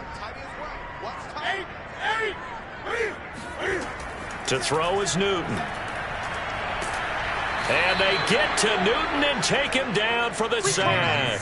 Credit the sack there to Arden Key. And it didn't take long for the Philadelphia fans to close their eyes and remember 2020 when this unit gave up 65 sacks, the most in the NFL. And that was 15 more than a couple of teams tied for 2nd place in the league. They vowed for a restart in 2021. Hasn't quite gelled just yet. So on 4th down, here's Chris Jones to punt it away. Back deep, Marquez Callaway. He was only asked to punt once in the victory last week as he sends this one away. It'll be a 48-yard punt. 5 there on the return. And the Niners will go on offense. 1st and 10. Back out there comes the 49ers offense ready for their second drive. The crowd may be losing just a little bit of the edge after back-to-back punts. They want some big plays. They want to see some offense. They want to see somebody break away, whether it's through the air or on the ground. Now it'll be interesting to see where the patience is on both sides. Each head coach Can you hang in there and not try and force something that could put your team in some jeopardy? A quick first down pickup. Good start after going 3 and out on their opening drive. Now a handoff for Dobbins. And able to get this one across the 45 before he's brought down. A gain of 10 and a 49er first down. I think they like this drive a little bit better there, partner. Running game helping out, picking up some of the slack. Because remember, the last drive they went 3 and out.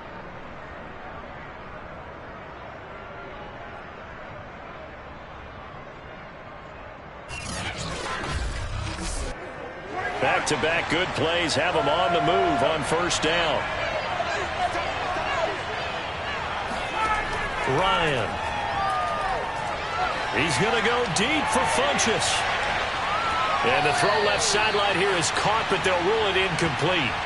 Couldn't keep his feet in. Second down.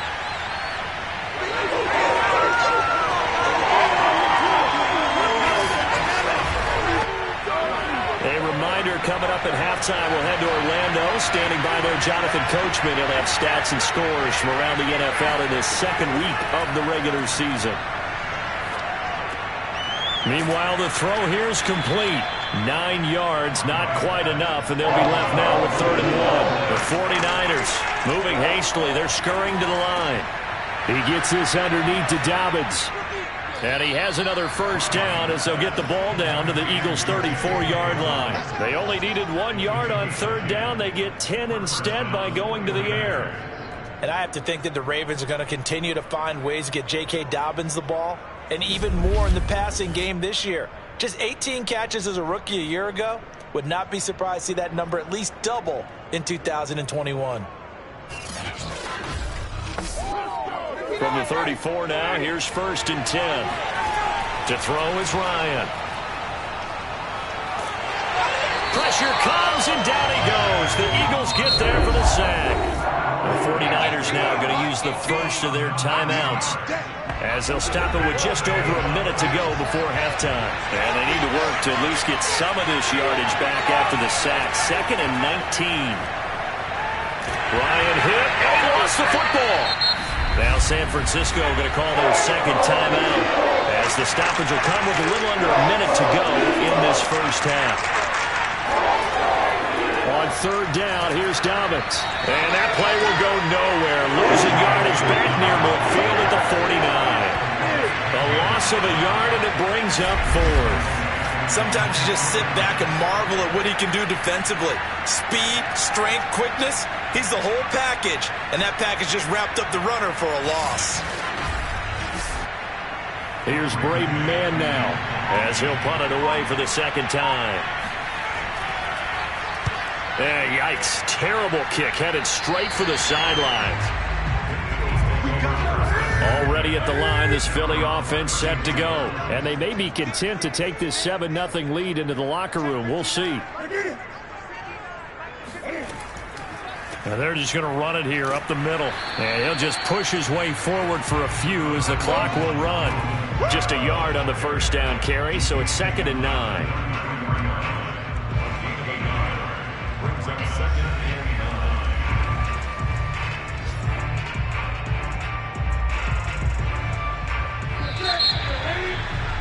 We have hit halftime. Still 2 more quarters to go. We'll take a timeout. We'll be back after this. You're watching the NFL, and it's on EA Sports.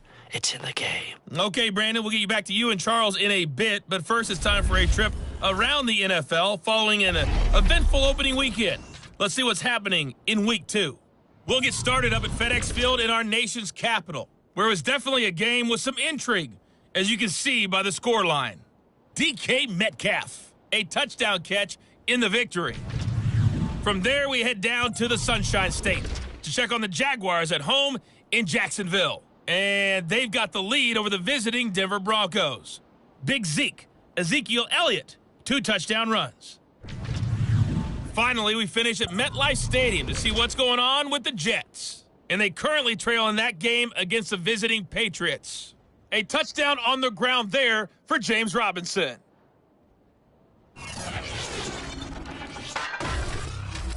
We continue on with a check of the next-gen stats in that first half for the Niners. And I can imagine the halftime discussions are about how can we improve the running game.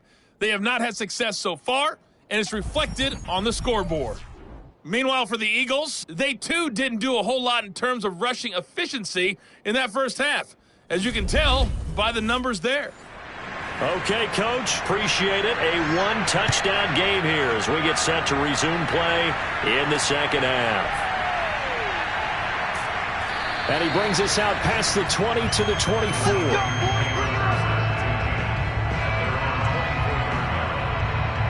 Here comes the 49ers offensive unit as they'll have it first to begin this third quarter. It's been a tight game to this point. What do they need to do, Charles, to break through in the second half and take the lead? Well, I think the first thing they need to do is thank their defense for keeping them in this game. And, you know, I think the defense is saying back to them, why don't you guys focus on getting some first downs, put some drives together, get us a little bit of a break here. If we can get some rest, we'll play even better for you. And, oh, by the way, pay off a few of those drives with some points, too. Defensively, Jimmy Ward in on the stop.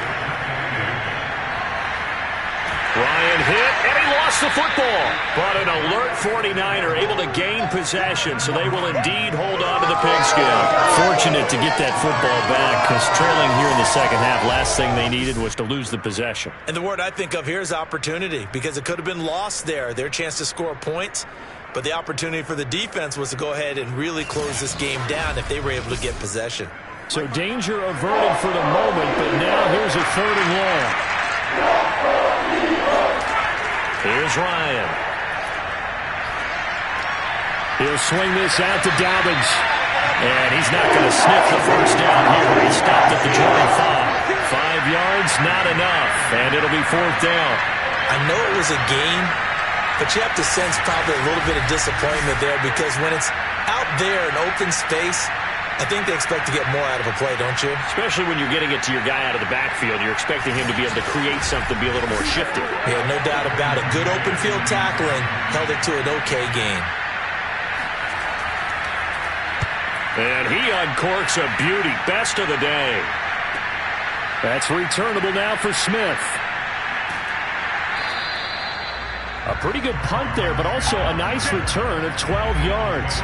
And possession will switch hands, 1st and 10. So here are the Eagles to take over. They've got the lead right now, and last week they were able to defeat the Atlanta Falcons here as they try to make it 2 victories in a row.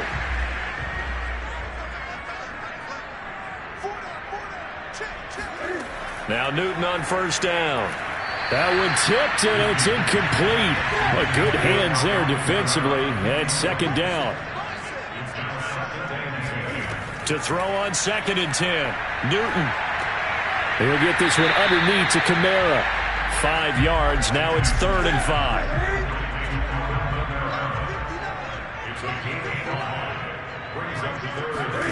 Here's Newton. They'll let it go deep for Beckett. Well, this is taken in. It's complete. Touchdown, Philadelphia. For Cam Newton, and the arm strength, maybe not what it was circa his MVP season of 2015, but he uncorks a big one there. And that is absolutely demoralizing for a defense, because you've got the offense on the ropes. It's 3rd down. You're trying to get off the field, and then wham. You have a letdown in the secondary, and you give up a big one. And the final number on that throw, boy, it traveled an even 69 yards.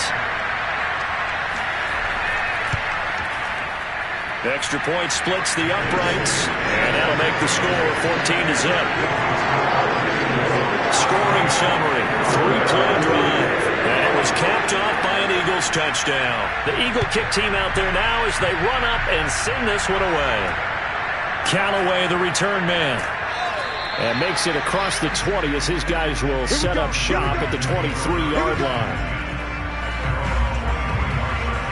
San Francisco set to go on offense once more. So far, they've had 3 drives, 3 punts. Not good. Not good indeed, because you've got to have something to show for being out on the field. Now, sometimes, if you have a game where neither side has scored, 3 punts isn't a bad thing. But when you're trying to set the pace, get up on top in a game, you've got to show better offense and find a way to put some points on the board. And give the tackle to Anthony Walker. Here's 2nd and 9, just a yard on that last run. They'll go again with Dobbins. And he'll get this one up to the 26. They follow up the first down 1-yard run with a minimal gain of 2. Now, they struggled to get him rolling on the ground in the first half, and that's sort of continuing here in the third quarter. Yeah, but I don't think it's time to abandon the running game. I would say keep feeding the horse, and I believe he'll eventually reward them, especially as we get deeper in the game. Unable to corral him, he fights through. And he'll be taken down, but not before they work it across midfield. 25 yards that time. Of course, the catch was nice, but how about what happened after? We're able to stay on his feet and gain all that additional yardage. So many of these slot guys, I think, have running back in their background.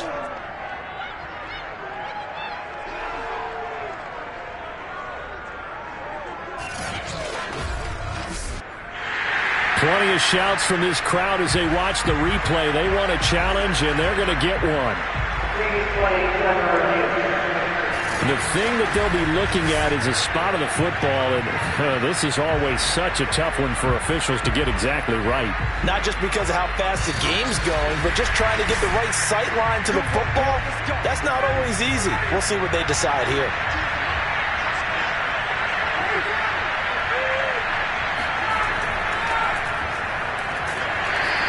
So that challenge, a successful one.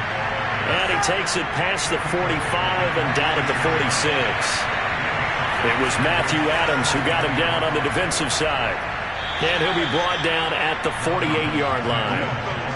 6 yards the pickup, and that's a first down. A handoff running left is Dobbins. And that play will go nowhere. Losing yardage back near midfield at the 49. He'll lose a yard there, and it's 2nd and 11.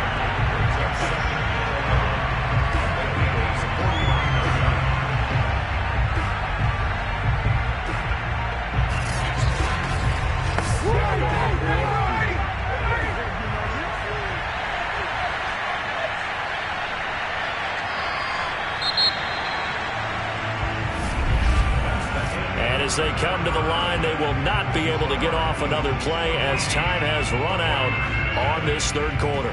We'll return with more after this. You're watching the NFL on EA Sports.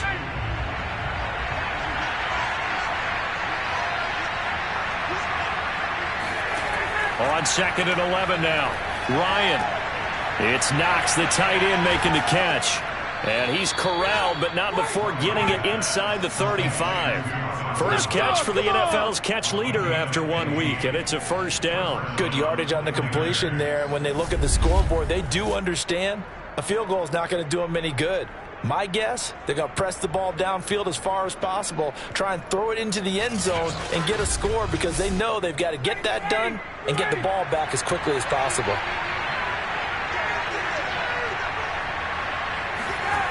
They'll throw on first down with Ryan. Space to run past the 20. And he's going to get it all the way down to the 10-yard line. Back-to-back receptions for him, and it's another first down. Defensively here, you've got the cushion, but back-to-back pretty big pass plays there. Bend but don't break, but are they bending too much? I think that they are. To me, it'd be like playing basketball, and you put up a token press. Make sure you get up there and make them eat up some time. Make it a little bit of resistance so they can't just run it right down your throat.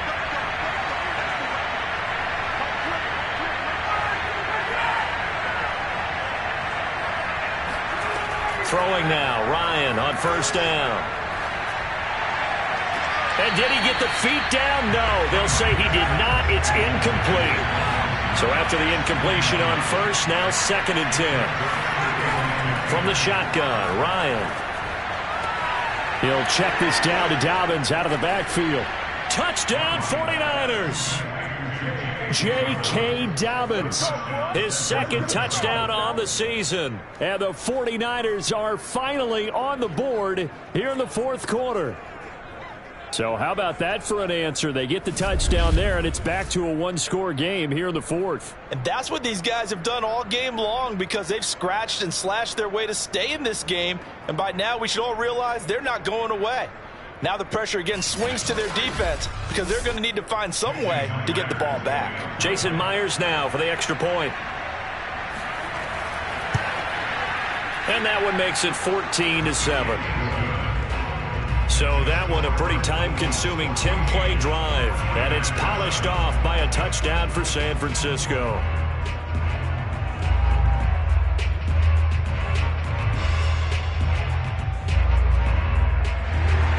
And after the touchdown, here's Myers to boot it away. Here's Smith to return it. Oh, a good return up past the 30. And able to break this out all the way to the 38-yard line. Great return.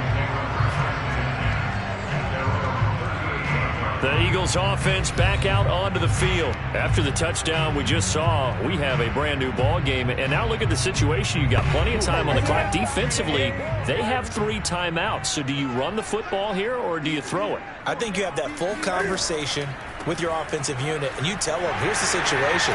They've got all their timeouts, so we are not going to play this conservatively. We've got to attack them. We've got to make them use those, gain the ground that we need in order to put this game away. If you think we're just going to run it 3 times and punt it, you got another thing coming. Yeah, and by the way, also the 2-minute warning in play, so essentially 4 timeouts left. They have to be aggressive here.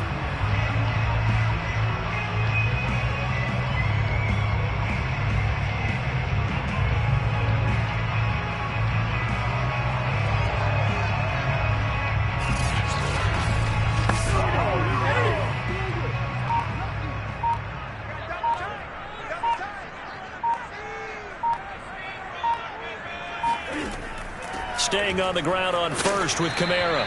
And he's going to get this one down near the 45-yard line.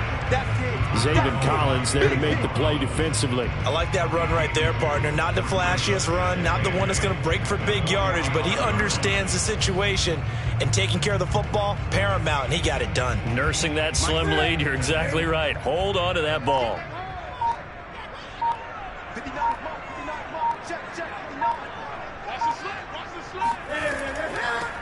On second down, Michel. And he's going to be met at about the 43. Another 2-yard gain there, but they'll need to do better this time. It's 3rd and 6. Fourth quarter, down to the final 2 minutes, and we've got a 1-score game. Now, this is a big 3rd down, and you'd have to think we'd see a timeout right away if they can't stop him here. Newton to throw. They'll set up the screen now to Kamara. And whistles, and we're going to have another stoppage of play as they call the timeout on defense with 1:53 left. Here's Chris Jones now as he's on to punt for Philadelphia. And this will carry out of bounds. Where are they going to spot it now? At about the 18-yard line, it looks like. So Matt Ryan of the offense, down by 7, a little under 1:50 remaining, needing to go pretty much the length of the football field as they have it 1st and 10.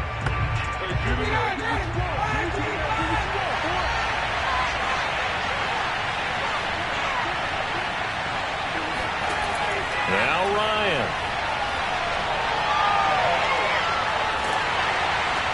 And he'll spot Higgins open left side. Not much there, only a yard. The 49ers moving hastily. They're scurrying to the line. Here's Ryan. And this one incomplete. Too much contact to hold on to that one, and it's 3rd down. Throwing now is Ryan. That's taken in by Knox. And he'll get this up to the 34-yard line. It'll go as a 1st down for San Francisco on a pickup of 16. He's going to let it fly. And this is incomplete. Oh, it looked like he had a pretty good line on that one. That would have been a big play, but he could not pull it in.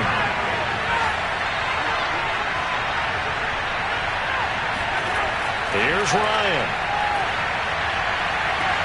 That is caught. It's Williams. And he finally is out of bounds, but he's down inside the 20-yard line. Oftentimes now, offenses aren't nearly as precise as days gone by. They just tell receivers, find an open patch of grass and let the quarterback find you. And that's exactly what they did on that play. First with the pass through the air, nice chunk of yardage there, and then additional pickup with his legs after the catch. So the big play means just like that, they'll operate from the red zone now on first down. Ryan to throw. And that'll be complete to Dobbins. Now San Francisco going to call their second timeout as they get it right at the 32nd mark of this fourth quarter. They'll look to throw. Throwing the out route incomplete. It's Higgins. Call it a gain of 5, and that's going to make it third down and less than a yard. Now a timeout called for by the offense as the clock will stop with an even 20 seconds left to go. He'll look to throw. Quick hitter here, it's complete. And he's able to pick up the first before he's brought down inside the 5 at the 4. They're able to convert on third down, and that sets up a first and goal. To the end zone, but it's incomplete. Line of scrimmage, again the 4-yard line. Second and goal. Defensively now, one more play to stop. What are they looking for? You want to take away the... And he's in for the touchdown with the clock reading 000. And the extra point, if they hit it, will send this thing to overtime. Brandon, we've seen this many times before. They've got the momentum. They just scored. Go for 2 and end this thing now.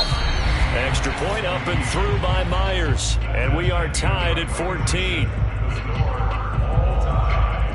And here in overtime, if the team that receives the ball scores a touchdown, it's over. If they don't, we can still have some more football. That's exactly right. If they go down and kick a field goal, the other team gets a possession to either match it or score a touchdown to win the ball game.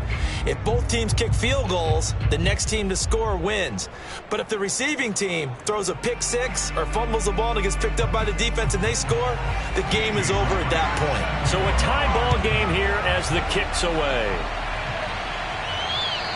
And this will be a touchback as that sails over the end line. Philadelphia getting set to take the field. They control their own destiny here. They have the football in overtime. Obviously, a touchdown would win it. And I think teams around the league are still adjusting to the idea of going downfield, scoring a touchdown wins the game, because they were used to just going downfield and trying to get in field goal range to win a game. Still having to make that transition. Let's face it now, the ones who are doing it best know they need to go down, attack, put the ball in the end zone, and not leave it up to a field goal and give the other team a chance. Yeah, as we said, they control their own destiny now. He'll get 8 on the keeper there. It'll be second and a couple. All in all, no gain on the play, and it'll bring up third. And while he did a good job of sliding around in the pocket, there was nowhere to go with the football, so he had to take off and try and run. He just got back to the line of scrimmage, no gain.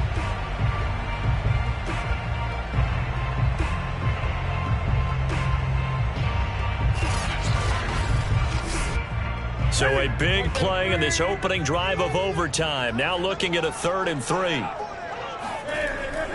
Here's Kamara trying to run for it. And he won't be close to a first down as he runs into a wall right around the line of scrimmage. No gain there on the play, and that's going to leave him with a 4th down. Just looking down at this with a naked eye, looks like they have about 1.5 yards. Any chance they go for it here? There's a chance, but I have to say, punt the ball here. Get rid of this thing and try and help your defense a little bit. I know there's that temptation, and I know people have it on their play sheet. I have that one play that'll get me what I need, but if you don't get it, you've pretty much handed the game to the other team. Here's Chris Jones now, on for a very important punt here in overtime. Fair catch called for and taken right near the 30-yard line. They'll call that a 33-yard punt with no return. And that will come the offense as they take over. San Francisco's offense returns to the field. Their defense did its job, got the stop. All they need is 3, and this is over. Couldn't have done much else other than score themselves and end it. But they turned it back over to him, and now all they need is a field goal to win the game. An excellent job by the defense. Can the offense finish things off? Part 1 is done, now part 2. The tackle there by Trey Herndon. Following the pickup of 4, here's 2nd and 6. Another run here with Dobbins. And he'll rumble for about 5, up close to the 40. Heavy set out there on 3rd and 1.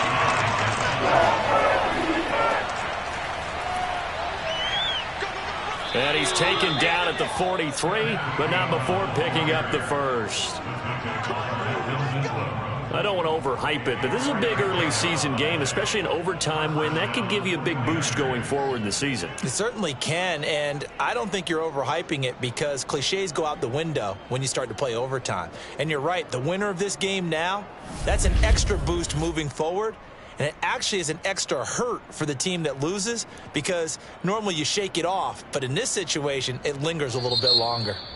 Now another timeout called for by the offense. They'll be down to just one remaining as we step aside here in overtime.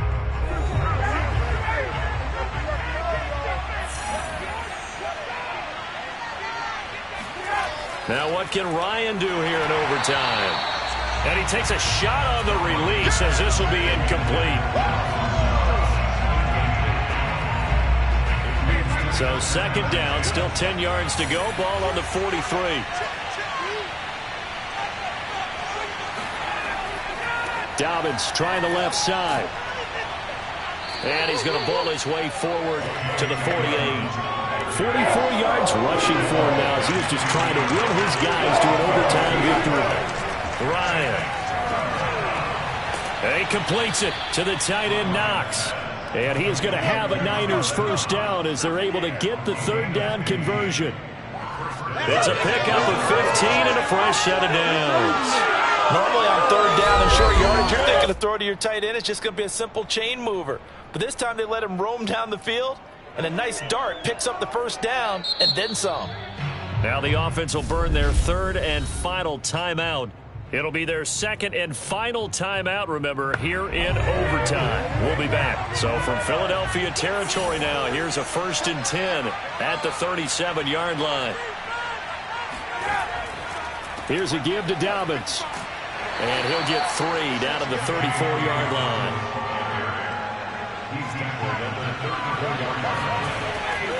Now Dobbins again on second down. And a short gain down to about the 33. Well, how about this? The very, very rare tie that we just witnessed. Hard to believe. You don't see it very often.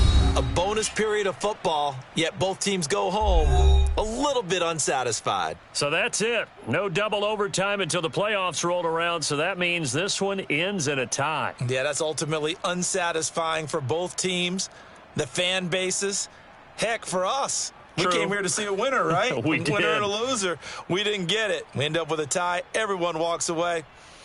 A little bit cranky on this one. Meh. Yeah, a little bit. MEH, man.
first game's out of the way. Time to buckle down for the long season ahead, and we're off in week 2.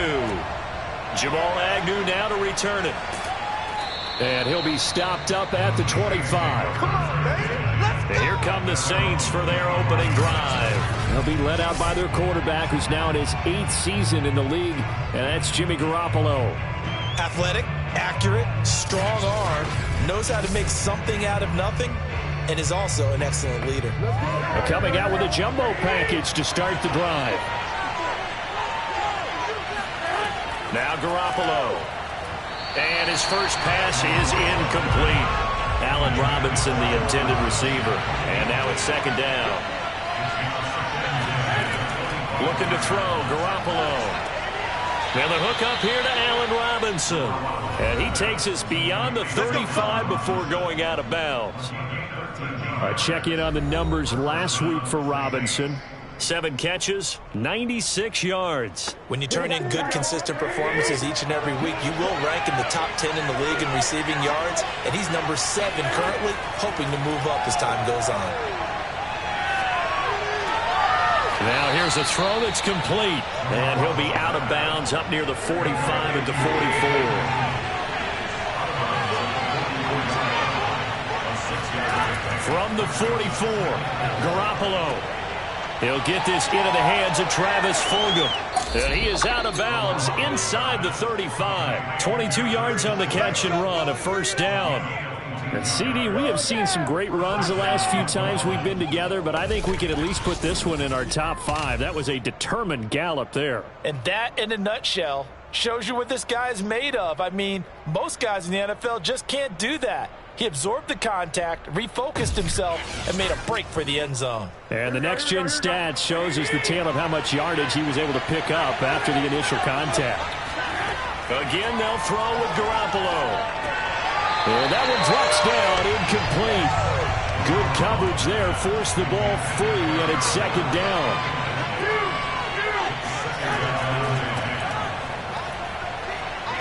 And he's going to get this pretty close to a first down. Stopped at the Panthers' 24. 9 yards, not quite enough, and they'll be left now with 3rd and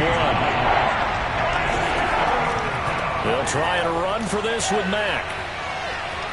And the second wave of tacklers is going to get him as they stop him behind the line.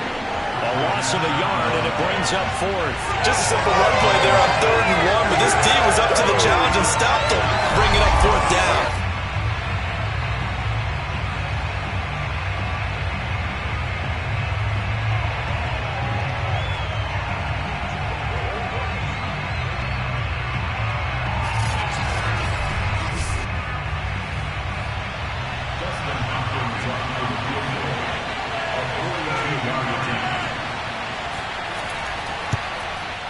And Hopkins' kick is good. And the Saints are going to take a 3-0 lead.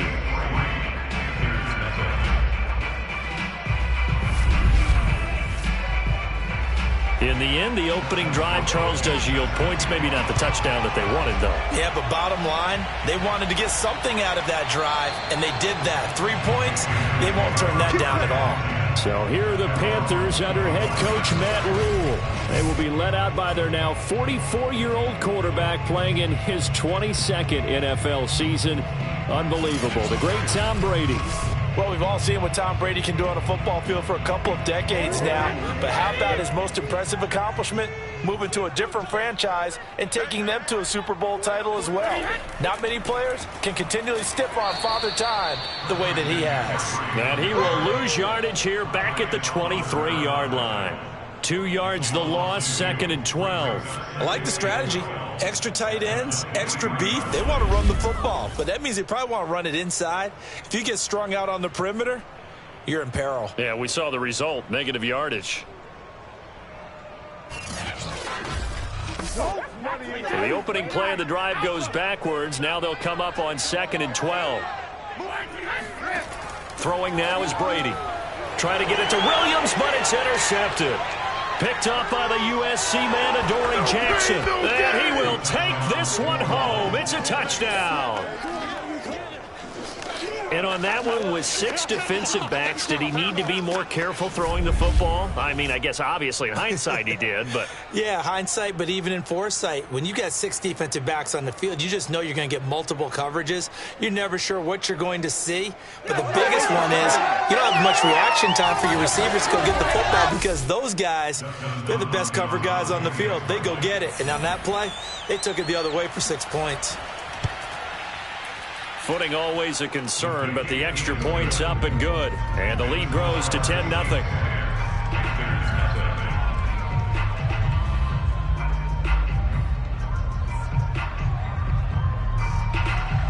So they'll get another shot on offense following that pick 6. And now the kick is away.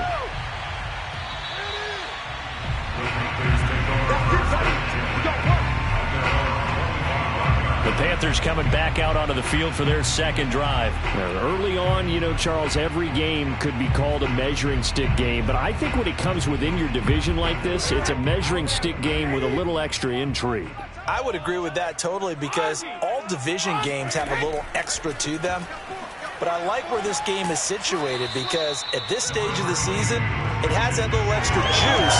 But at the same time, it's not a make or break if this were, let's say, week 15, 16, somewhere in that neighborhood. The last run got 6, now 2nd and 4. This is McCaffrey on the give. And this time not as successful as he'll get back to the line of scrimmage and no more. No gain on the play that time, and they'll look to convert on what will be a 3rd and 4.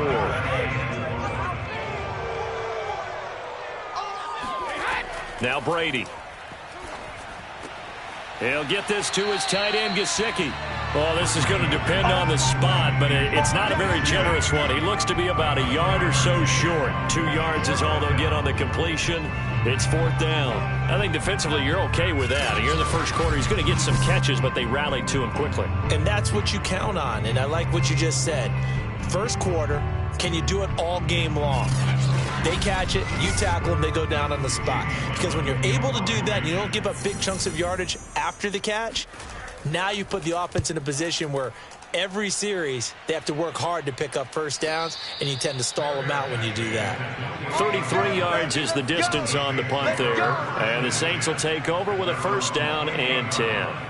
New Orleans Saints, they get ready to set up shop for their second drive. They're looking sharp, out early to a 10-zip lead and looking for more as they've got it 1st and 10. On play action, now Garoppolo. Toward the right sideline, but it's incomplete. Here's 2nd and 10.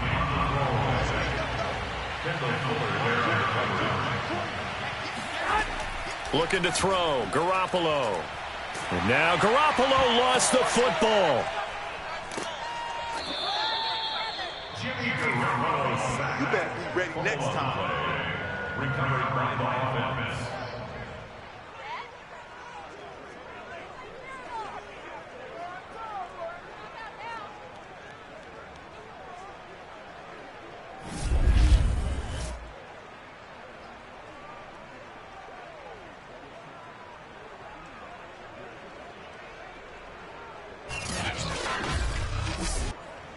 Here we go.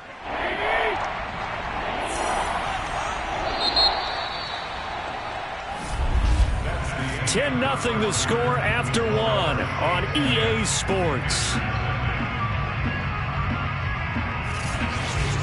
The Saints with the football here to begin quarter number 2.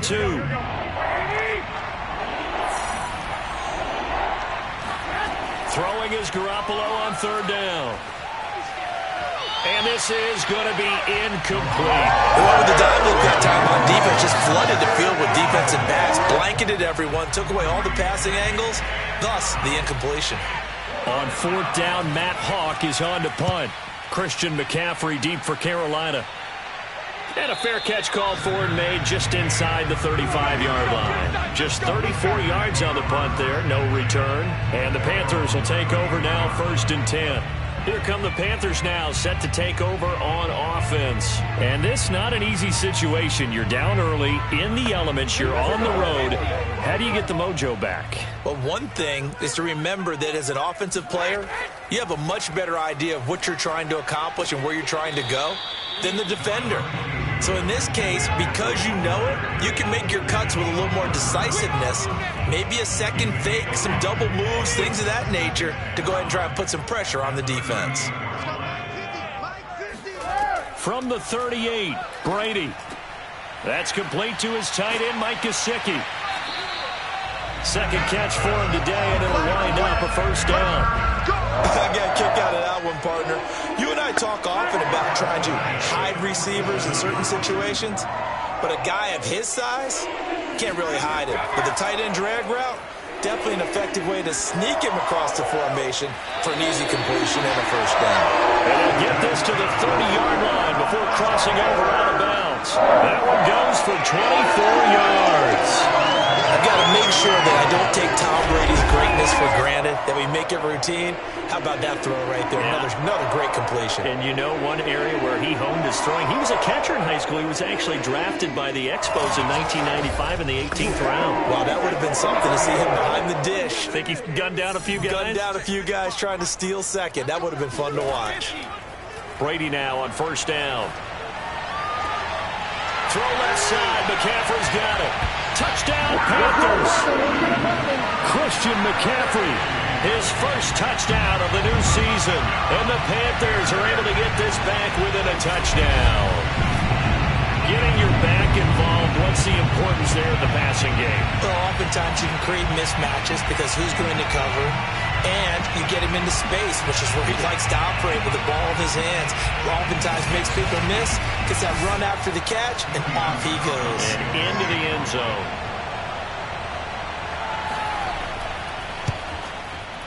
Gostkowski with the extra point, and the lead is down to a field goal. So that drive, 4 plays, and Carolina scores to cap it off.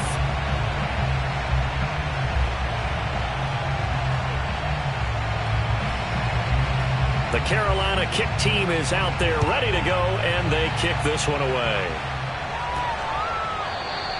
And no return here for Agnew, so they'll bring it out, start the drive at the 25. Back out onto the field now comes the New Orleans offense. They're out in front. Last time they had to punt it away. We'll see if they can add to their lead now. They don't want to go out and punt it away again. This team now wants to get a cushion, put people away. They want to run their offense and have it end up in the end zone. Oh, hit as he throws there, incomplete. An incomplete pass leads to 2nd and 10 from the 25. Garoppolo. And now Garoppolo lost the football.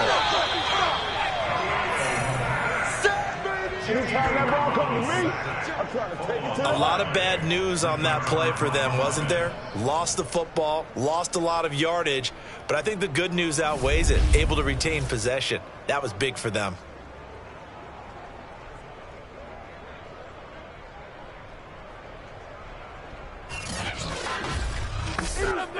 After the sack, they'll come up now 3rd and long. Yeah, I wouldn't be surprised to see them run the ball here just to try and get some space. Now on 3rd and long, they'll look to throw. Going for the deep ball. And unable to connect. Incomplete. Now give them credit. They took their shot, but it's going to bring up 4th down. On is the punter Hawk as he gets this one away. So possession goes over here on the punt. And the Panthers will take over in terrific field position. Carolina getting set to take the field. And for them, a touchdown their last go-around. Obviously, they'll be hoping to do that again. And when you start plotting for this drive, when you start thinking to yourself, okay, what are we going to do? You don't go away from what you did before because that worked. But you have to be prepared for wrinkles and counters because you know they'll make some adjustments. Now Brady gets away with one. Lucky, could have been intercepted, but it falls to the ground. Robbie Anderson, the man he was looking for, but it's going to be 2nd down. The throw complete here to Williams. And brought down, but able to get it to their 30-yard line. 13 14 yards on his first catch. It's a first down as well. From the gun, it's Brady. Open man is Robbie Anderson. Heck of a broken tackle and able to work this down near the 23. A reminder coming up at halftime, we'll head to Orlando. Standing by there, Jonathan Coachman. He'll have stats and scores from around the NFL in his second week of the regular season. Man open left side is Brown. Touchdown! Antonio Brown. 23 yards for the touchdown. And the Panthers have taken the lead. CD for them. This has just been an offensive explosion here in the second quarter. Yeah, held scoreless in the first quarter. Now they find the end zone again here in the second. Sometimes you just have to have some patience. A lot of people think it's always an adjustment. You have to change what you're doing. Sometimes you just have to do your game plan just a little bit better.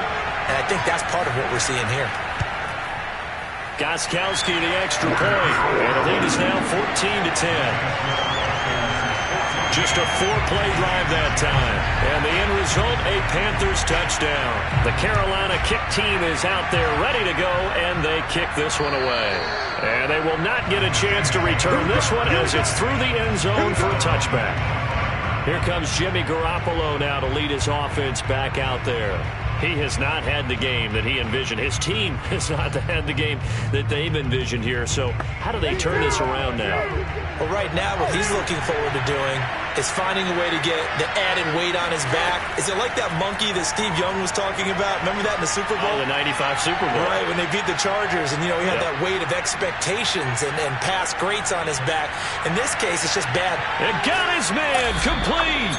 And all the way down to the 22-yard line. You're not going to hear Jimmy Garoppolo mentioned among the strongest arms in the league, but that doesn't mean he can't beat you with the long one. Oh, it's real easy to celebrate the throw there, but this was all about the protection because he had all day to sit back, survey the situation, and then really step into that one. He wouldn't have been able to do it without the help of his offensive line, though. And that throw, pretty impressive, and even 61 yards through the air. So barely time to catch our breath. Here's 1st and 10 just outside the red zone. A shotgun snap for Garoppolo. Into the hands of his running back, Marlon Mack.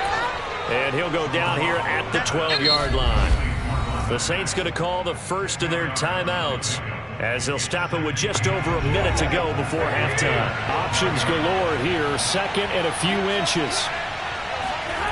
Garoppolo now. And that is incomplete. A lot of force bearing down on him there. He could not hang on. It's 3rd down. And yet again, it's Garoppolo. He's got a man open. It's Chase Claypool. Now we'll get a quick timeout called by New Orleans, number 2, as they get the stoppage with a little over 50 seconds to go in the first half. There's Garoppolo to throw. And it's intercepted at the goal line. Brandon Jones picking it off. And a short return will be stopped inside the 10 at the 8-yard line. Charles, not only is that an interception, it's one when you were really knocking on the door for a touchdown inside the red zone. You're actually thinking points. No matter what, at worst, you're thinking kicking a field goal and getting 3. We might look back on this in the second half and say, you remember when they didn't get points on that drive? This could cost them. Tom Brady leads the offense out for their next possession. And he's looked pretty good. He does have the 1 interception, but 2 touchdown passes so far. Your analysis? They'll take the offset. When you talk about throwing 2 touchdown passes, no one wants to see an interception thrown, but those things happen in the course of a ball game and over the course of a season.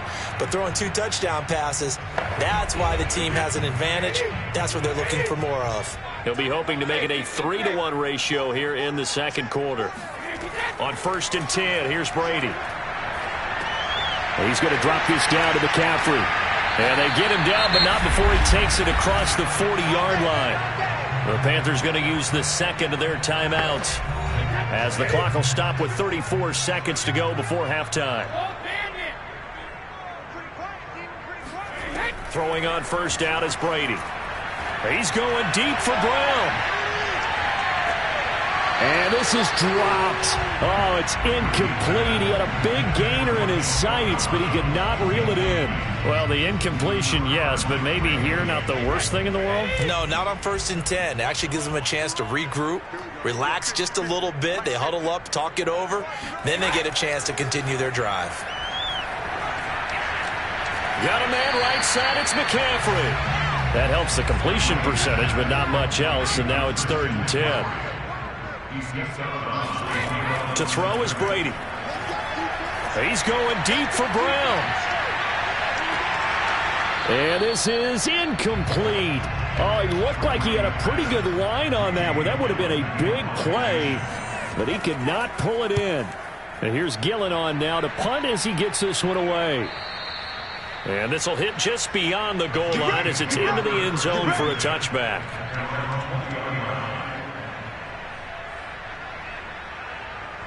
The Saints offense on the field ready to get their drive started. And with only 9 seconds remaining, with not much time, we'll see how they play this.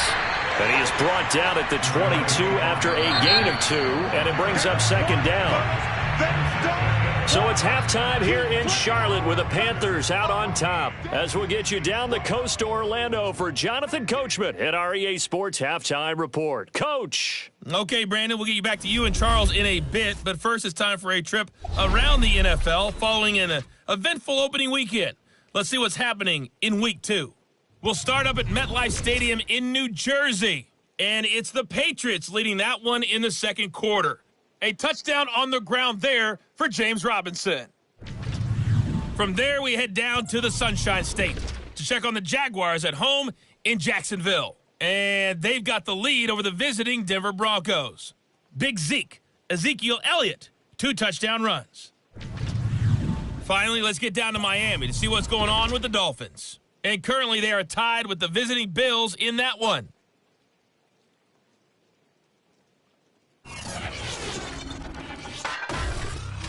On now to a look at the next-gen stats in that first half for the Saints. And they weren't able to get a whole lot done throwing the football. That'll likely be a big key if they want to turn things around in the second half. Meanwhile, for the Panthers, they too found some success throwing the football. But I think both teams would say there's room for improvement in the second half. All right, Coach, thank you, and we welcome everyone back for quarter number 3. Forecast calling for more of the same. The rain set to continue as we are underway in the second half. And he will not bring it out. It's a touchback. The spotlight now focuses on the quarterback, and that's Tom Brady. He's showing off that arm, showing it off very well. They've got the lead. Don't forget, though, about the protection he's had. The protection's been good. And I'll guarantee you he hasn't forgotten about it at all because that's keeping him clean in the pocket, allowing him to step into throws and make those deep passes come true. I mean, it's just been beautiful for him to do. But guess what? In the huddle, on the sidelines, guaranteed he's thanking those big guys up front for keeping him safe. I have a feeling he made him buy dinner. Indeed, entertaining to relive some of those deep balls. And now this pass brought in by Brown. And they're able to get this one across the 35. 2 catches in the first half. Now he's got a 3rd here, and it's good for a 1st. McCaffrey on the counter. And he'll get this up to about the 40. There to stop him, Terrell Edmonds. The run got 4. Now they deal with a 2nd and 6. They stay on the ground. McCaffrey again. And he'll be stopped right at midfield. Give him 10 there. Good enough for a Panther 1st down. They've got the lead early here in the 3rd quarter, and runs like that are how they establish that lead in the first half. I love the fact that you're using the word lead because they are leading from the front, pounding on the defense right now with the running game, and truly establishing themselves here in the second half.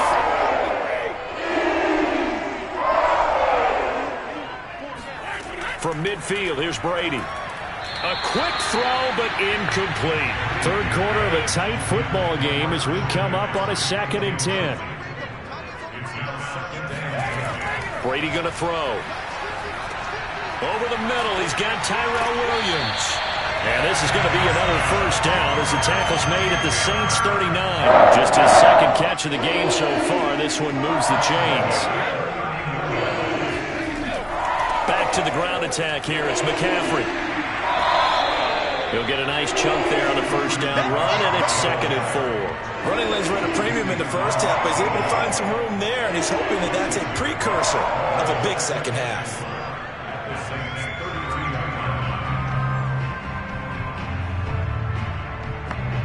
Working with a 2nd and 4.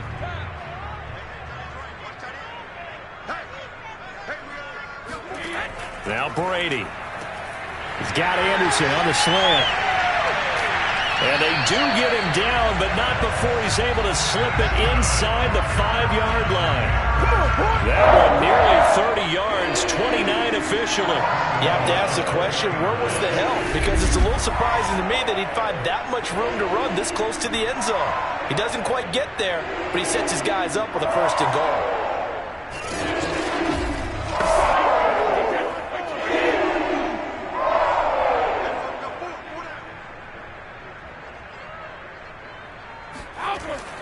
They'll try to run with McCaffrey. And the D not yielding much there. He's only going to get a yard to about the 2. Well, Brennan, we always know that once you score one touchdown, want 2. You're without a doubt. And so far today, he's got one, but was denied as he tried to get the second one. From the 2 now, 2nd and goal. On the ground, McCaffrey. And he'll take this into the end zone. Touchdown, Carolina. Christian McCaffrey, his 2nd touchdown of the afternoon. And the Panthers take the opening kickoff of the 3rd quarter and drive right down the field to extend their lead. That seemed pretty ideal there for the offense, Charles. You take a little bit of time off the clock here in the 3rd quarter, decent length drive, and you pad your lead as well at the end of it. And what it does is let you feel like you're in control of this game, even more so than a 2-touchdown lead, right? Because you have taken that time off, as you noted, which means they couldn't get you off the field. You ran your playbook the way you wanted to, and you gave your defense some rest. What a big-time drive in that situation. Extra point good by Gostkowski, and that makes it a 21-10 game.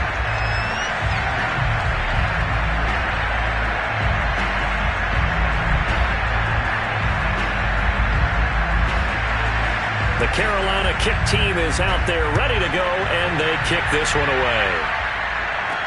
To return, here's Agnew. And up to about the 26-yard line, just across the 25. Now the attention turns to the Saints offense getting ready for their first possession of the 2nd half. And their deficit a little wider than it was at halftime. Does that touchdown a minute ago change the thinking here at all?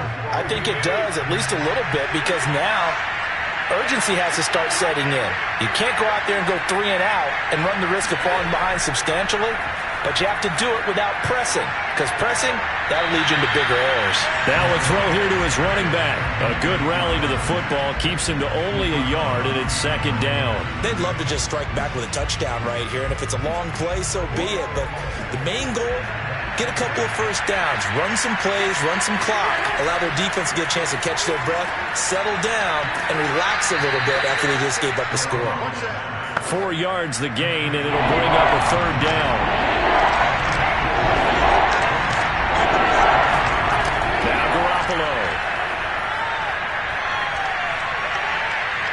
Able to get away.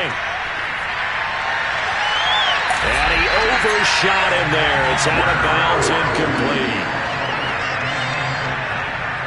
Well, you don't expect too many quarterbacks to be adept at breaking away from would-be tacklers, but this is uncommonly good right here as he's able to get away. And as a former defender, I can tell you with certainty, those are the ones that have you losing sleep at night.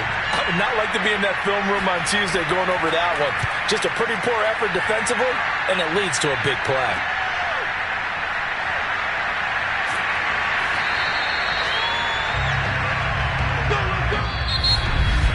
Before they can get the punt away, whistles as we've come to the end of the 3rd quarter of action. This is the National Football League on EA Sports. And we're back now in Charlotte. This Carolina offense at the line, ready to go. Now, there are 2 scores on the plus side. Still time here in this 4th quarter, but maybe you start thinking about playing keep away? Yeah, I think here's the situation. You're not thinking touchdowns anymore. You're just thinking first downs to keep up with your theme there, playing keep away. First downs, they can't touch the ball.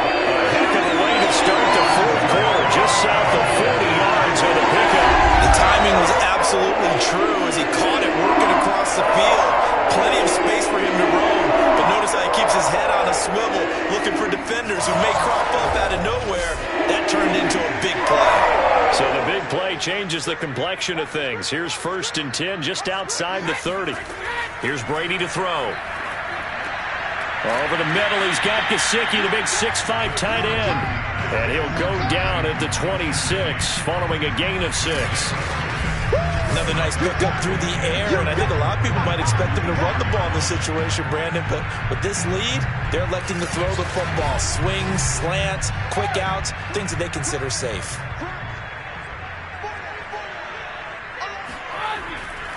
On 2nd down, McCaffrey. And not much of a hole there as he gets it down to about the 24-yard line. And he got half of what he needed there, 2 yards, and it'll bring up a 3rd and 2 more. Again, they run. Again, it's McCaffrey. And he's going to have a first down here as he gets this one to the 17-yard line. 42 yards rushing for him now as he's run it 11 times. I don't think there's any pressure, Brandon, at this stage. The stop troops, the defensive guys, they've got to use their 3 timeouts here. They've got to stop them and get the ball back. Yeah, if you're in that 2 to 3 score deficit window that they're in now, you got to get it ASAP. Yeah, no doubt about it. Stop them, use your timeouts. Easier to move the ball on offense without timeouts than to stop them on defense without using them. So from the 17 now, here's a 1st and 10. Into the red zone, it's Brady. Into the hands of his receiver, Anderson. And able to break one tackle, but then quickly brought down. But a nice little gain. 7 yards, the pickup there.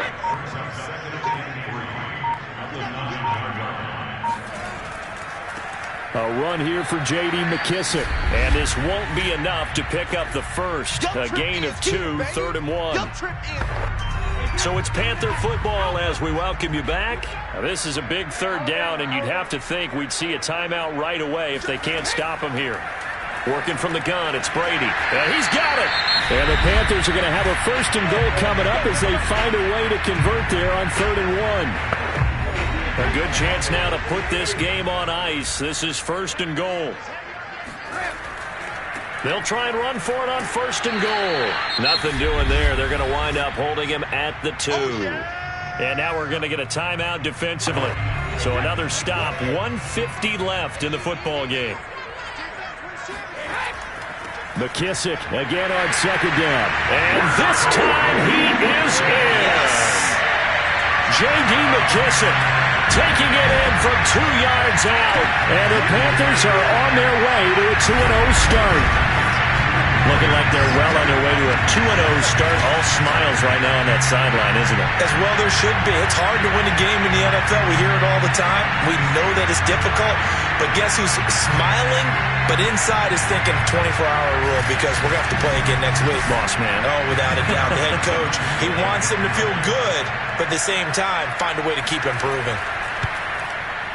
Gostkowski with the extra point. And the lead is up to 18 now. That time a 9-play drive. And it's culminated by a 2-yard touchdown run. And that'll carry over the back line of the end zone for a touchback. The New Orleans offense set to take over. Let's just be frank. They're playing for pride at this point. That's all that's left because victory, not a chance now. And I can't wait to see how they actually go about doing it because there are a lot of people watching the body language of the guys on the field now. And if they call plays they want executed, they need to do that and do it really well. Otherwise, there could be repercussions. We'll see how they handle the waning moments of this one. Give him 9 there on the first down completion.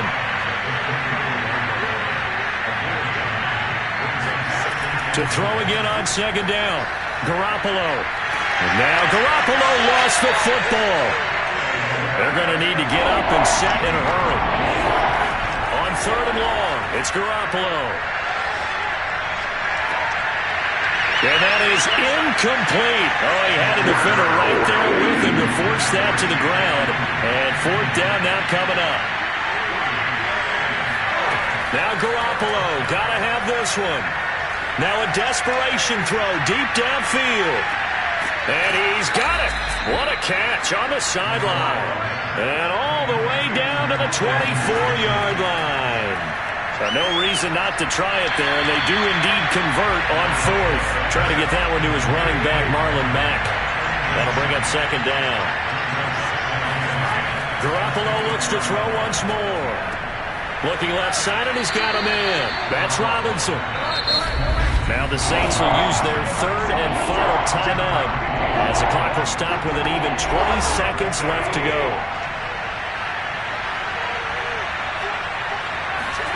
Garoppolo going to try and throw on third. And that is incomplete. Down to 15 seconds now. The offense is not leaving the field. They're going to stay out and go for it on 4th and 3. Got to try it here. He's back to throw. And it's incomplete. They cannot convert, and they turn it over. They had to go for it with such little time remaining, and the Panthers will get the football back. Brady will take a knee here, and that should just about do it. So this one is over. A victory for Carolina. And, you know, it wasn't a shutout. They did give up the points in the first quarter, but second, third, and fourth quarter, they held them scoreless. Brandon, if you throw a shutout for quarters 2, 3, and 4, you're going to win a lot of games in this league. And this felt a lot like, almost like if you say baseball, and the pitcher goes through the lineup the first time, and the hitters get to see him, and then they come out after that, and the bats start blazing, right? I think they saw their best stuff in the first quarter and just shut everything down from that point on. What a great, convincing performance. So for the Panthers, they use the favorable early schedule to their advantage as they move to 2-0. And they'll hit the road next week to take on the Houston Texans. Meanwhile, for the Saints, they'll drop to 0-2, and they'll look to get back in the winning column next week as they head to Foxborough to face off against the New England Patriots.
Last season, Cincinnati split their series with Pittsburgh for the first time since 2015. Today, this AFC North rivalry resumes in Week 3, and it's coming up next on EA Sports.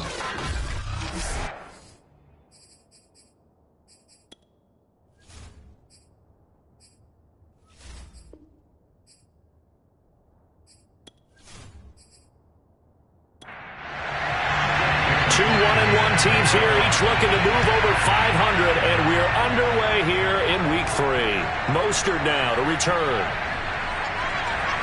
And his guys will get the football right at the 20-yard line. So out come the Steelers now for their first drive. Leading them out, their quarterback from the University of Nevada, it's Colin Kaepernick. A lot of defensive coordinators are up late the night before they take on Colin Kaepernick because they know he's not an easy man to scheme against. He can beat you with the big arm, taking shots downfield. Also beat you with his legs, either off of design runs or in the passing game by improvising and taking off. Here's a throw to his running back. It's complete. And he'll go down at the 26 following a gain of 6. The game's first play produces 6 yards. Brings up second down.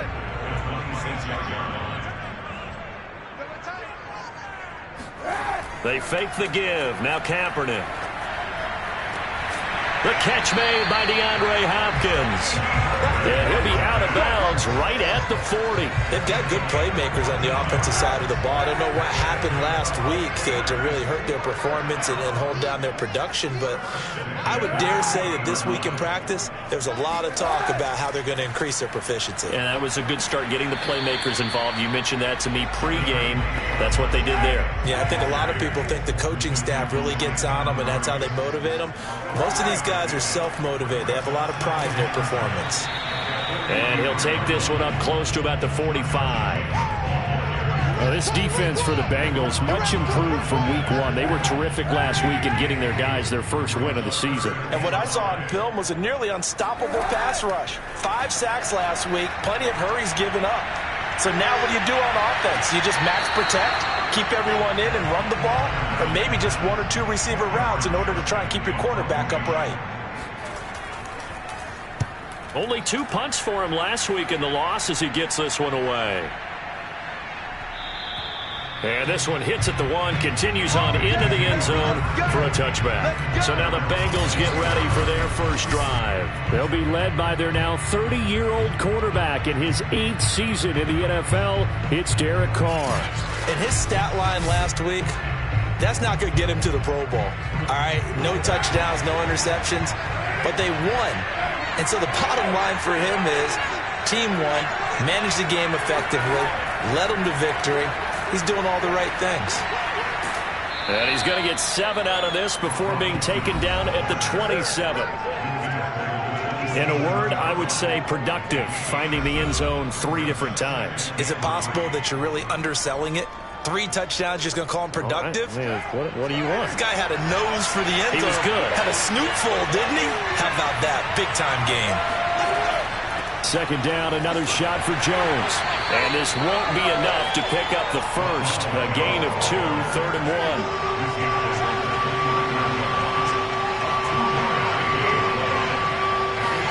Carr to throw on 3rd and 1. And that is incomplete.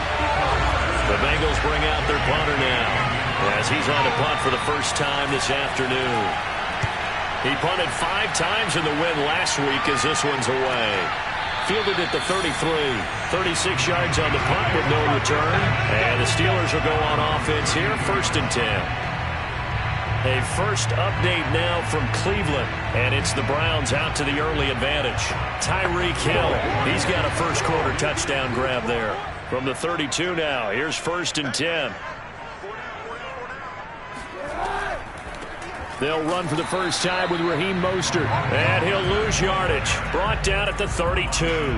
Officially, it's a 1-yard loss. That's going to bring up 2nd and 11. Part of their struggles last week was getting these negative plays on 1st and 2nd down. That's something they have to be wary of as this game continues.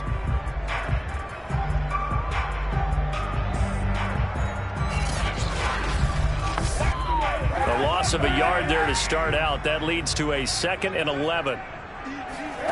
Now Kaepernick. And a first hookup with his all-pro tight end, Rob Gronkowski. And he's corralled at the 40, but not before picking up 8. 8 yards on the completion, but now they face 3rd down. Trying to run for it with Jacobs. And Jacobs, I don't think is going to get there, no. It appears they're going to mark him short of the first. Not a whole lot there. The defense was ready, it looked, for that run-pass option. You get the sense that next time he has that opportunity, he may keep it himself and get to the perimeter. Probably owes his back a little bit of an apology on that one, huh?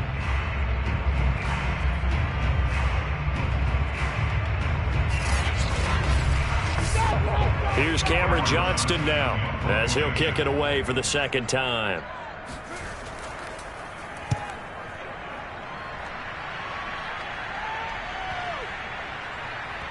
Oh, and what a play on special teams here. This is going to be down inside the 5, all the way down at the 2-yard line. No score after 1 on EA Sports. Start of the second quarter, and it's the Bengals in control of the football. The Bengals drive about to get going, and they will begin with, should we call it, far from ideal starting field position. And he can't get away. Carr is going to go down, and that is a safety. So after a scoreless first quarter, we at least finally get some points on the board. But it can't be what either of us expected, can it? No, the safety's not what you expect for the first points of the game, but one of the goose eggs is gone.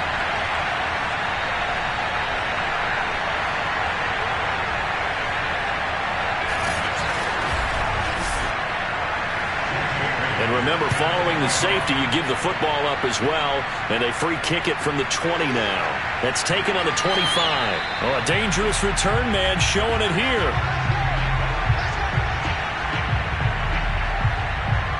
Getting set to go again as we look at the back, heading onto the field again. A good job in the passing game, decent job in the running game, but really they've been more effective through the air. We'll see if that shifts at all as this goes on. Thus far, it feels like they're calling this game in reverse. Normally you run to set up the pass. Here it feels like they're passing, hoping to set up the run and be more effective later on in the game. Yeah, you can do it both ways. We usually talk about it in the reverse, however. No doubt about it. Give him 5 on the carry there, and it'll be second down. They go back to the ground, this time Jacobs. And able to get this one across the 45 before he's brought down. They picked up 5 yards last time. Now they double it and get 10 here. He's obviously a bit of a shorter running back. Sometimes when he goes up the middle like that, he gets lost in there, and then he pops out for 10, 20 yards. I actually asked NFL linebackers if that was true. Do you actually lose sight of some of the smaller running backs? And all of them confirmed that that can be a problem. Think of it this way. 2 of the top running backs in NFL history, Emmitt Smith, Barry Sanders, both 5'10". And across midfield he goes and into Bengal territory. Kenneth Murray, the linebacker, there to make the play defensively. On second down, Mostert gets around him. And this time he's able to take it down to the 42.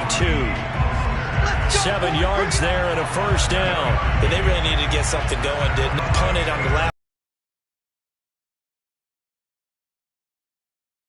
pick up there to keep this drive going. Here's Jacobs on 1st and 10. And running room scarce here. He's going to be stopped in his tracks at the line of scrimmage. Officially no gain on the play, and it's second down. That catch good for 5. It's third down.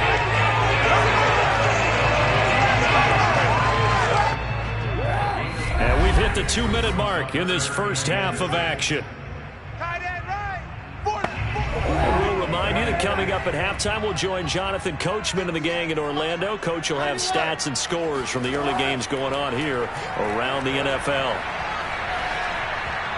A throw there, but that's going to wind up incomplete. And that'll bring up 4th down as his Cincy defense stands up on 3rd. And he'll try and throw here on the fake. And all the gamble fails. It's incomplete. It would have been a long field goal. The fake doesn't work out. And the Bengals will get the football back. Cincinnati now ready to take the field. And, of course, coming off the safety the last time they had the football. I never want that. No, that's pretty unique, too, isn't it? When you give up points that way and the scoreboard, you look up. And he will not get away from the pressure here. Carr taken down. Derek Wolfe popping in for the sack. Over the middle, that's hauled in by Kupp. That catch good for 5. It's third down. Now the Bengals urging everybody to get back to the line of scrimmage. Caught on the right side by Jones. And he'll be taken down, but not before he works it past the 50. Now the Bengals going to use the first of their timeouts as they'll stop it with just over a minute to go before halftime.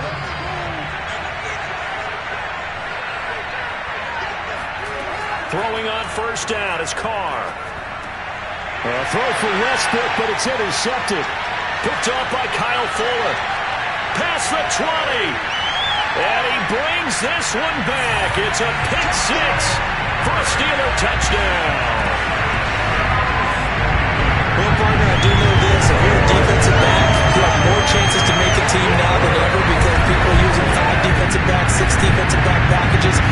Not exclusively, but way more than before.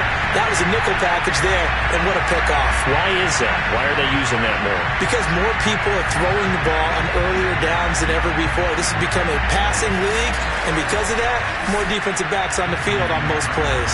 Justin Tucker for the extra point. And this is good as they extend it out now to a 9-0 lead. So the defense creating some points, not only getting the interception, but then returning it to the end zone for the pick six. So they throw the pick six. They'll get another shot at it now as this one's in the air. And no return here from Westbrook. This will be a touchback. Let's go. Derek Carr getting ready to go again on offense. He's got to dig deep here, doesn't he? Team's losing. He's not playing well either. And they always tell you, don't press. You'll make things a little bit worse. But in this particular situation, you try and heighten your play a little bit. So far, he's thrown 1 interception. He wants to balance that off with at least 1 touchdown pass in order to get his team back moving forward. The Bengals going to use the second of their timeouts as the clock's going to stop with 47 seconds to go in half number 1. They'll get this one to Kupp, complete. Now the Steelers use the first of their 3 timeouts as they'll stop it with just over 40 seconds to go in the first half. Throwing his Carr on third down. It's incomplete. Took a shot, couldn't connect. The passing game not in sync here early, and now it's fourth down. And the punter Bailey on now as he sends this one away. So just a 3-yard return following a punt of 45. And the offense will take over with a new set of downs. One more drive here for the Steeler offense in this first half. And with a 2-score lead already, they may just look to get this thing to the locker room. A little under 30 seconds to go. We'll see how they play it here on 1st and 10. Working from the gun, it's Kaepernick. And that is caught on the right sideline, but out of bounds, says the line judge. The throw took him a little too far. It's second down. From the gun, it's Kaepernick. He's got it complete to Gronkowski.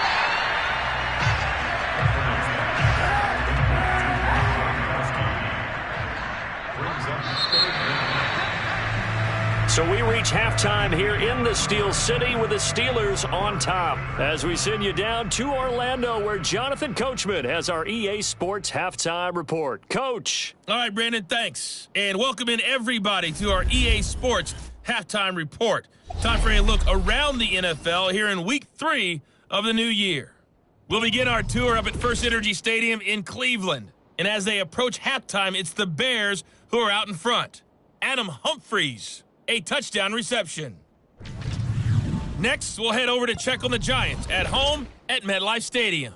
And they've got the lead in that one over the visiting Atlanta Falcons. Laviska Shenault, a touchdown reception. Finally, let's get to the country music capital of the world and see what's happening with the Titans at home in Nashville. And they have the lead in that one over the visiting Indianapolis Colts. DJ Moore, a touchdown reception. Now time for a check of the next-gen stats in the first half for the Bengals. And they did not do much at all in terms of throwing the football in those first 2 quarters. That's going to need to improve if they want to erase this deficit. And meanwhile, for the Steelers, we check out their numbers on the ground as they'll try to keep the momentum going into the second half. All right, Coach, thank you, and we welcome everyone back for quarter number 3. So time for the second half as the Steelers have the lead, and they will also be receiving the football here to start the third quarter. The Bengal offense now with a football first here to begin quarter number 3. And right out of the gate, they face what you think could be a pretty important drive. I would say so. You know, they're down 2 scores. That's not the end of the world. It wasn't the strongest of first halves, but for them to start calling back, they've got to start putting a little pressure on that defense, start cutting into this deficit. You can't have 3 and outs and expect to get that done. Oh, this one incomplete. The pressure got to him as he released it. And it's second down. And now the ball's out. Carr lost it. Fumble. And it looks like Steeler football. It is. The defense, they were swarming that time and ultimately got to him before he could get rid of the football and knocked it free. And don't you feel just a little bit of sympathy for him back there, though? So much going on, so much swirling around. He's trying to find someone downfield. He's trying to move around to find an open target. Sometimes you forget the number one thing, take care of the football. Time for the Steelers offense now to get set for their first possession of half number 2. And they start in the best of all positions, first and goal. Now after the fumble recovery, it's Kaepernick. And it's caught. And in for the Steelers touchdown. Rob Gronkowski, his second touchdown on the season. And the Steelers capitalize on the short field as they take it in for 6. Always important to get the first score in the second half. Now you start to pull away a little bit and get some breathing room going. And now we find out about the fortitude of the group that's behind, because they were counting on getting into the game a little bit more, right? Maybe they get the first score. That doesn't happen. It looks almost insurmountable, but it's not. Let's see how hard they play the rest of the game. And he'll get into the end zone as the 2-point conversion is successful. So they go with a pass, and it works there on the 2-point try. Charles, just in general, what are your thoughts passing versus running on 2-point conversion? Situational? It is situational. You have to know your team. What is your strength? Because so many people think you have to throw the ball in a 2-point conversion, but the stats will tell you that running it is about as proficient. So know your team and go to your strength. And no return here from Westbrook. This will be a touchback. Cincinnati set to take over once again. And the turnover last time, that's sort of been symptomatic of their struggles here in this one. Big word. I like it, though, because you're exactly right. You like that, don't you? All game long, they've struggled moving the ball, turning it over on the last possession. Is that word again, symptomatic? Yeah. I like that. Your analysis, symptomatic of the success of this broadcast. What I like is that you gave me the word, and I just kept using it. And this will be a gain of 5 as he gets it to the 30. 5 yards on the pickup, and it's a second down. Working from the gun, it's Carr. He rifles one that's intercepted.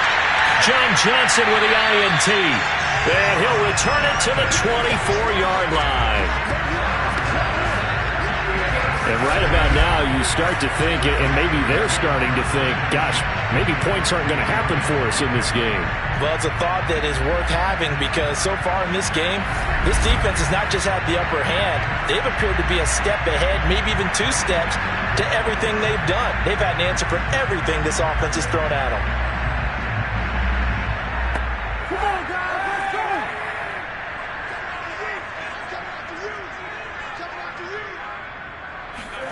So after the INT, it's Kaepernick. And that is incomplete. Unable to get it to Gronkowski that time. And it's second down. A handoff. Jacobs running to the left. He is taken down at the 21 after a short gain of 2. Well, good field position to start the drive, but under the gun now here on 3rd and 8. Shotgun snap now for Kaepernick. And he's going to go down. They sack him back right around the 30. That's their first time getting to the quarterback, sack number 1. And, you know, they had 5 last week, I remember. And you have to find a way to slow down the pass rush, not necessarily with just protecting your quarterback, but you show them a lot of different looks, and they did that in the first half. You know, different angles, different things to slow down the speed.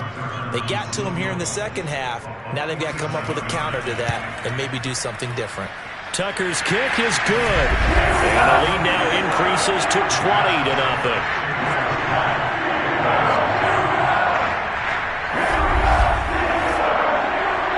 So 3 more points tacked on, and this margin getting more comfortable by the minute. And with the lead where it is, you can actually feel good about field goals. We talk all the time about scoring 6s, not 3s. But in this case, they're just looking to chew up some time and come away with points. The Bengals set to take over. And following the interception, just any interception, are you a little bit more cautious when you start that next drive, or no, you just throw that out the window? I think you are. I don't think that there's any way you can run back out there and go, totally didn't affect me. Let's just go ahead and be loose with the football again.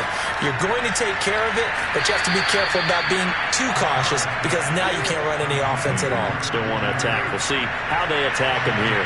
7 yards, the pickup there. The give to Jones. 4 yards, the pickup, first down.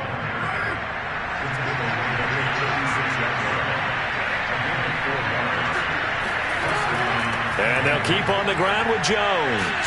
A solid stiff arm. And they bring him to the ground just shy of midfield.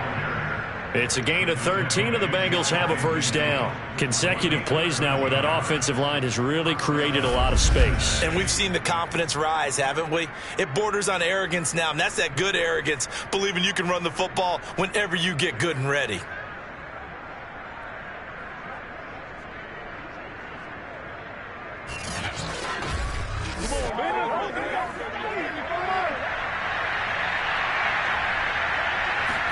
Carr now on first down. Well, that'll be caught by Kupp. And they'll get him down as he's inside the 40. 11 more yards that go around, a first down as well.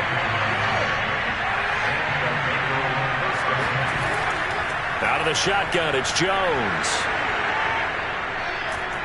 And they'll wind up getting this one all the way down inside the 20. 46 yards rushing for him now, and he's carried the ball just 5 times. I have a pretty good friend, Charles Davis, who tells me that when he sees plays like that, strong runs to the right, reminds him of the 1960s Green Bay Packers. Boy, those were the days back when the fullback actually carried the ball as well as blocked. Then you had a halfback.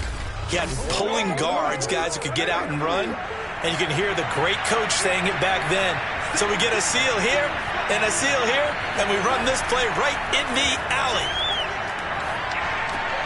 Oh, he's got a man wide open, complete. And the Bengals are going to have a first and goal coming up as the tackle made at the 3-yard line. Another nice gain, 16 yards there, and a first down again.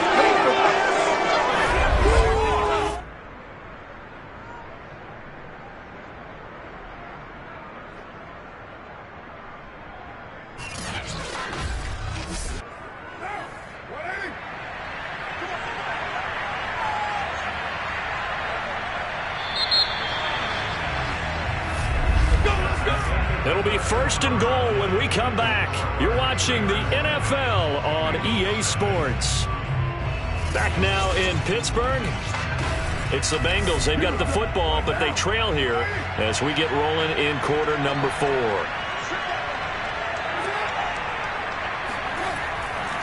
Jones. And he'll be stopped about a yard shy of the goal line after a pickup of about 3. One back in the game. That's Jones, second and goal. To throw his Carr toward the end zone, but that's going to wind up incomplete. This defense has not surrendered a touchdown yet. You better believe they're determined not to here on third and goal. He's not going to get there. That won't even be close. It was blown up in the backfield. He lost 2, and it brings up 4. I think this offense, specifically this running game, they're going to have to find a way to turn the page because they haven't found a way to run it effectively thus far, and it's cost them.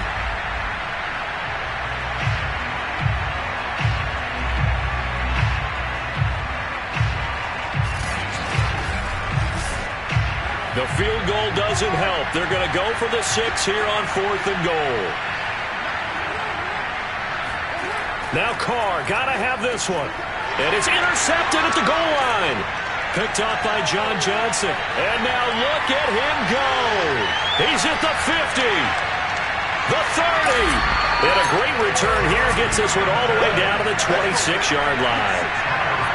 That interception may be the exclamation mark on what really all around has been a good performance. A fantastic performance. They will enjoy film session. Their grade should be very good on this one. And I think the next time the offense gets the ball, I just think about running it and getting the clock done and getting the heck out of here. And by the way, semantics here, but before the grammar police come after me, I think it's exclamation points, not mark, right? You're asking me?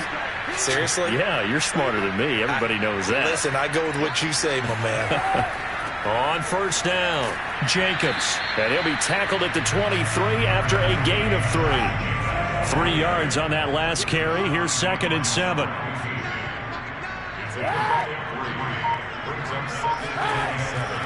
They'll stay on the ground with Jacobs. And he'll get a couple here down to the 22.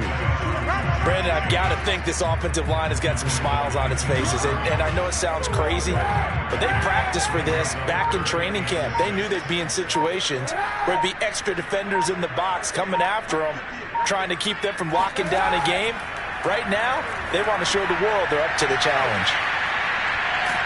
And boy, he is very close to a first down, but from where they're spotting that football, he's going to be a foot or so short. 5 yards on the screen, but that'll take us to 4th down. Boy, that was certainly well-read defensively, and the key to any screenplay is space to work, and there was none to be found there, and they tackle him for just a short gain.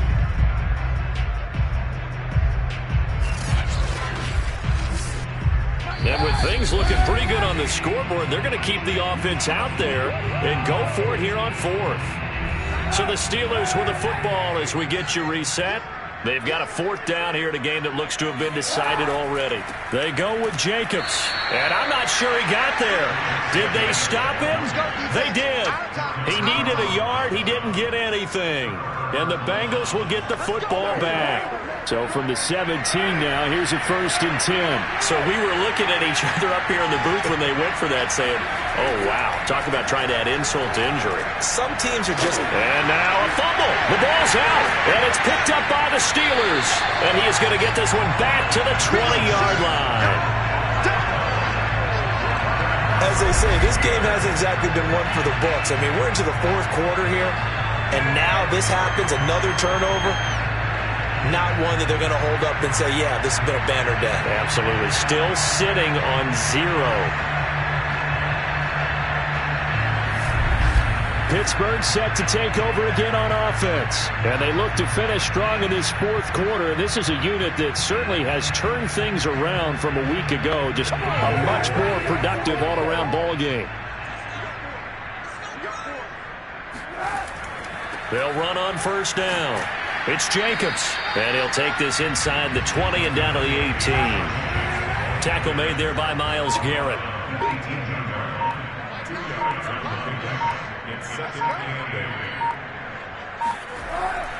Second down, Jacobs once more, and they'll bring him down at the 13-yard line. It'll be a gain of 5, but still about 3 yards shy of the first down marker, and now it's 3rd down. On the handoff, this is Jacobs. And they're going to mark him down short, maybe by about a yard, if that. He needed 3, he got 2. Now that'll set up an interesting situation here on 4th and a yard.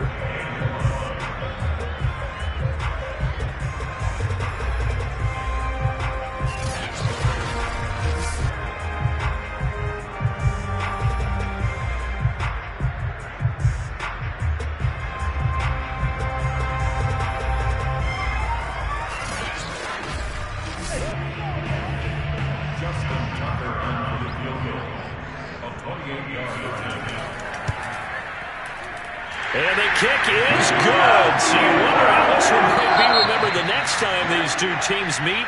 But until then, this game's over. So this one in the win column for the Pittsburgh Steelers.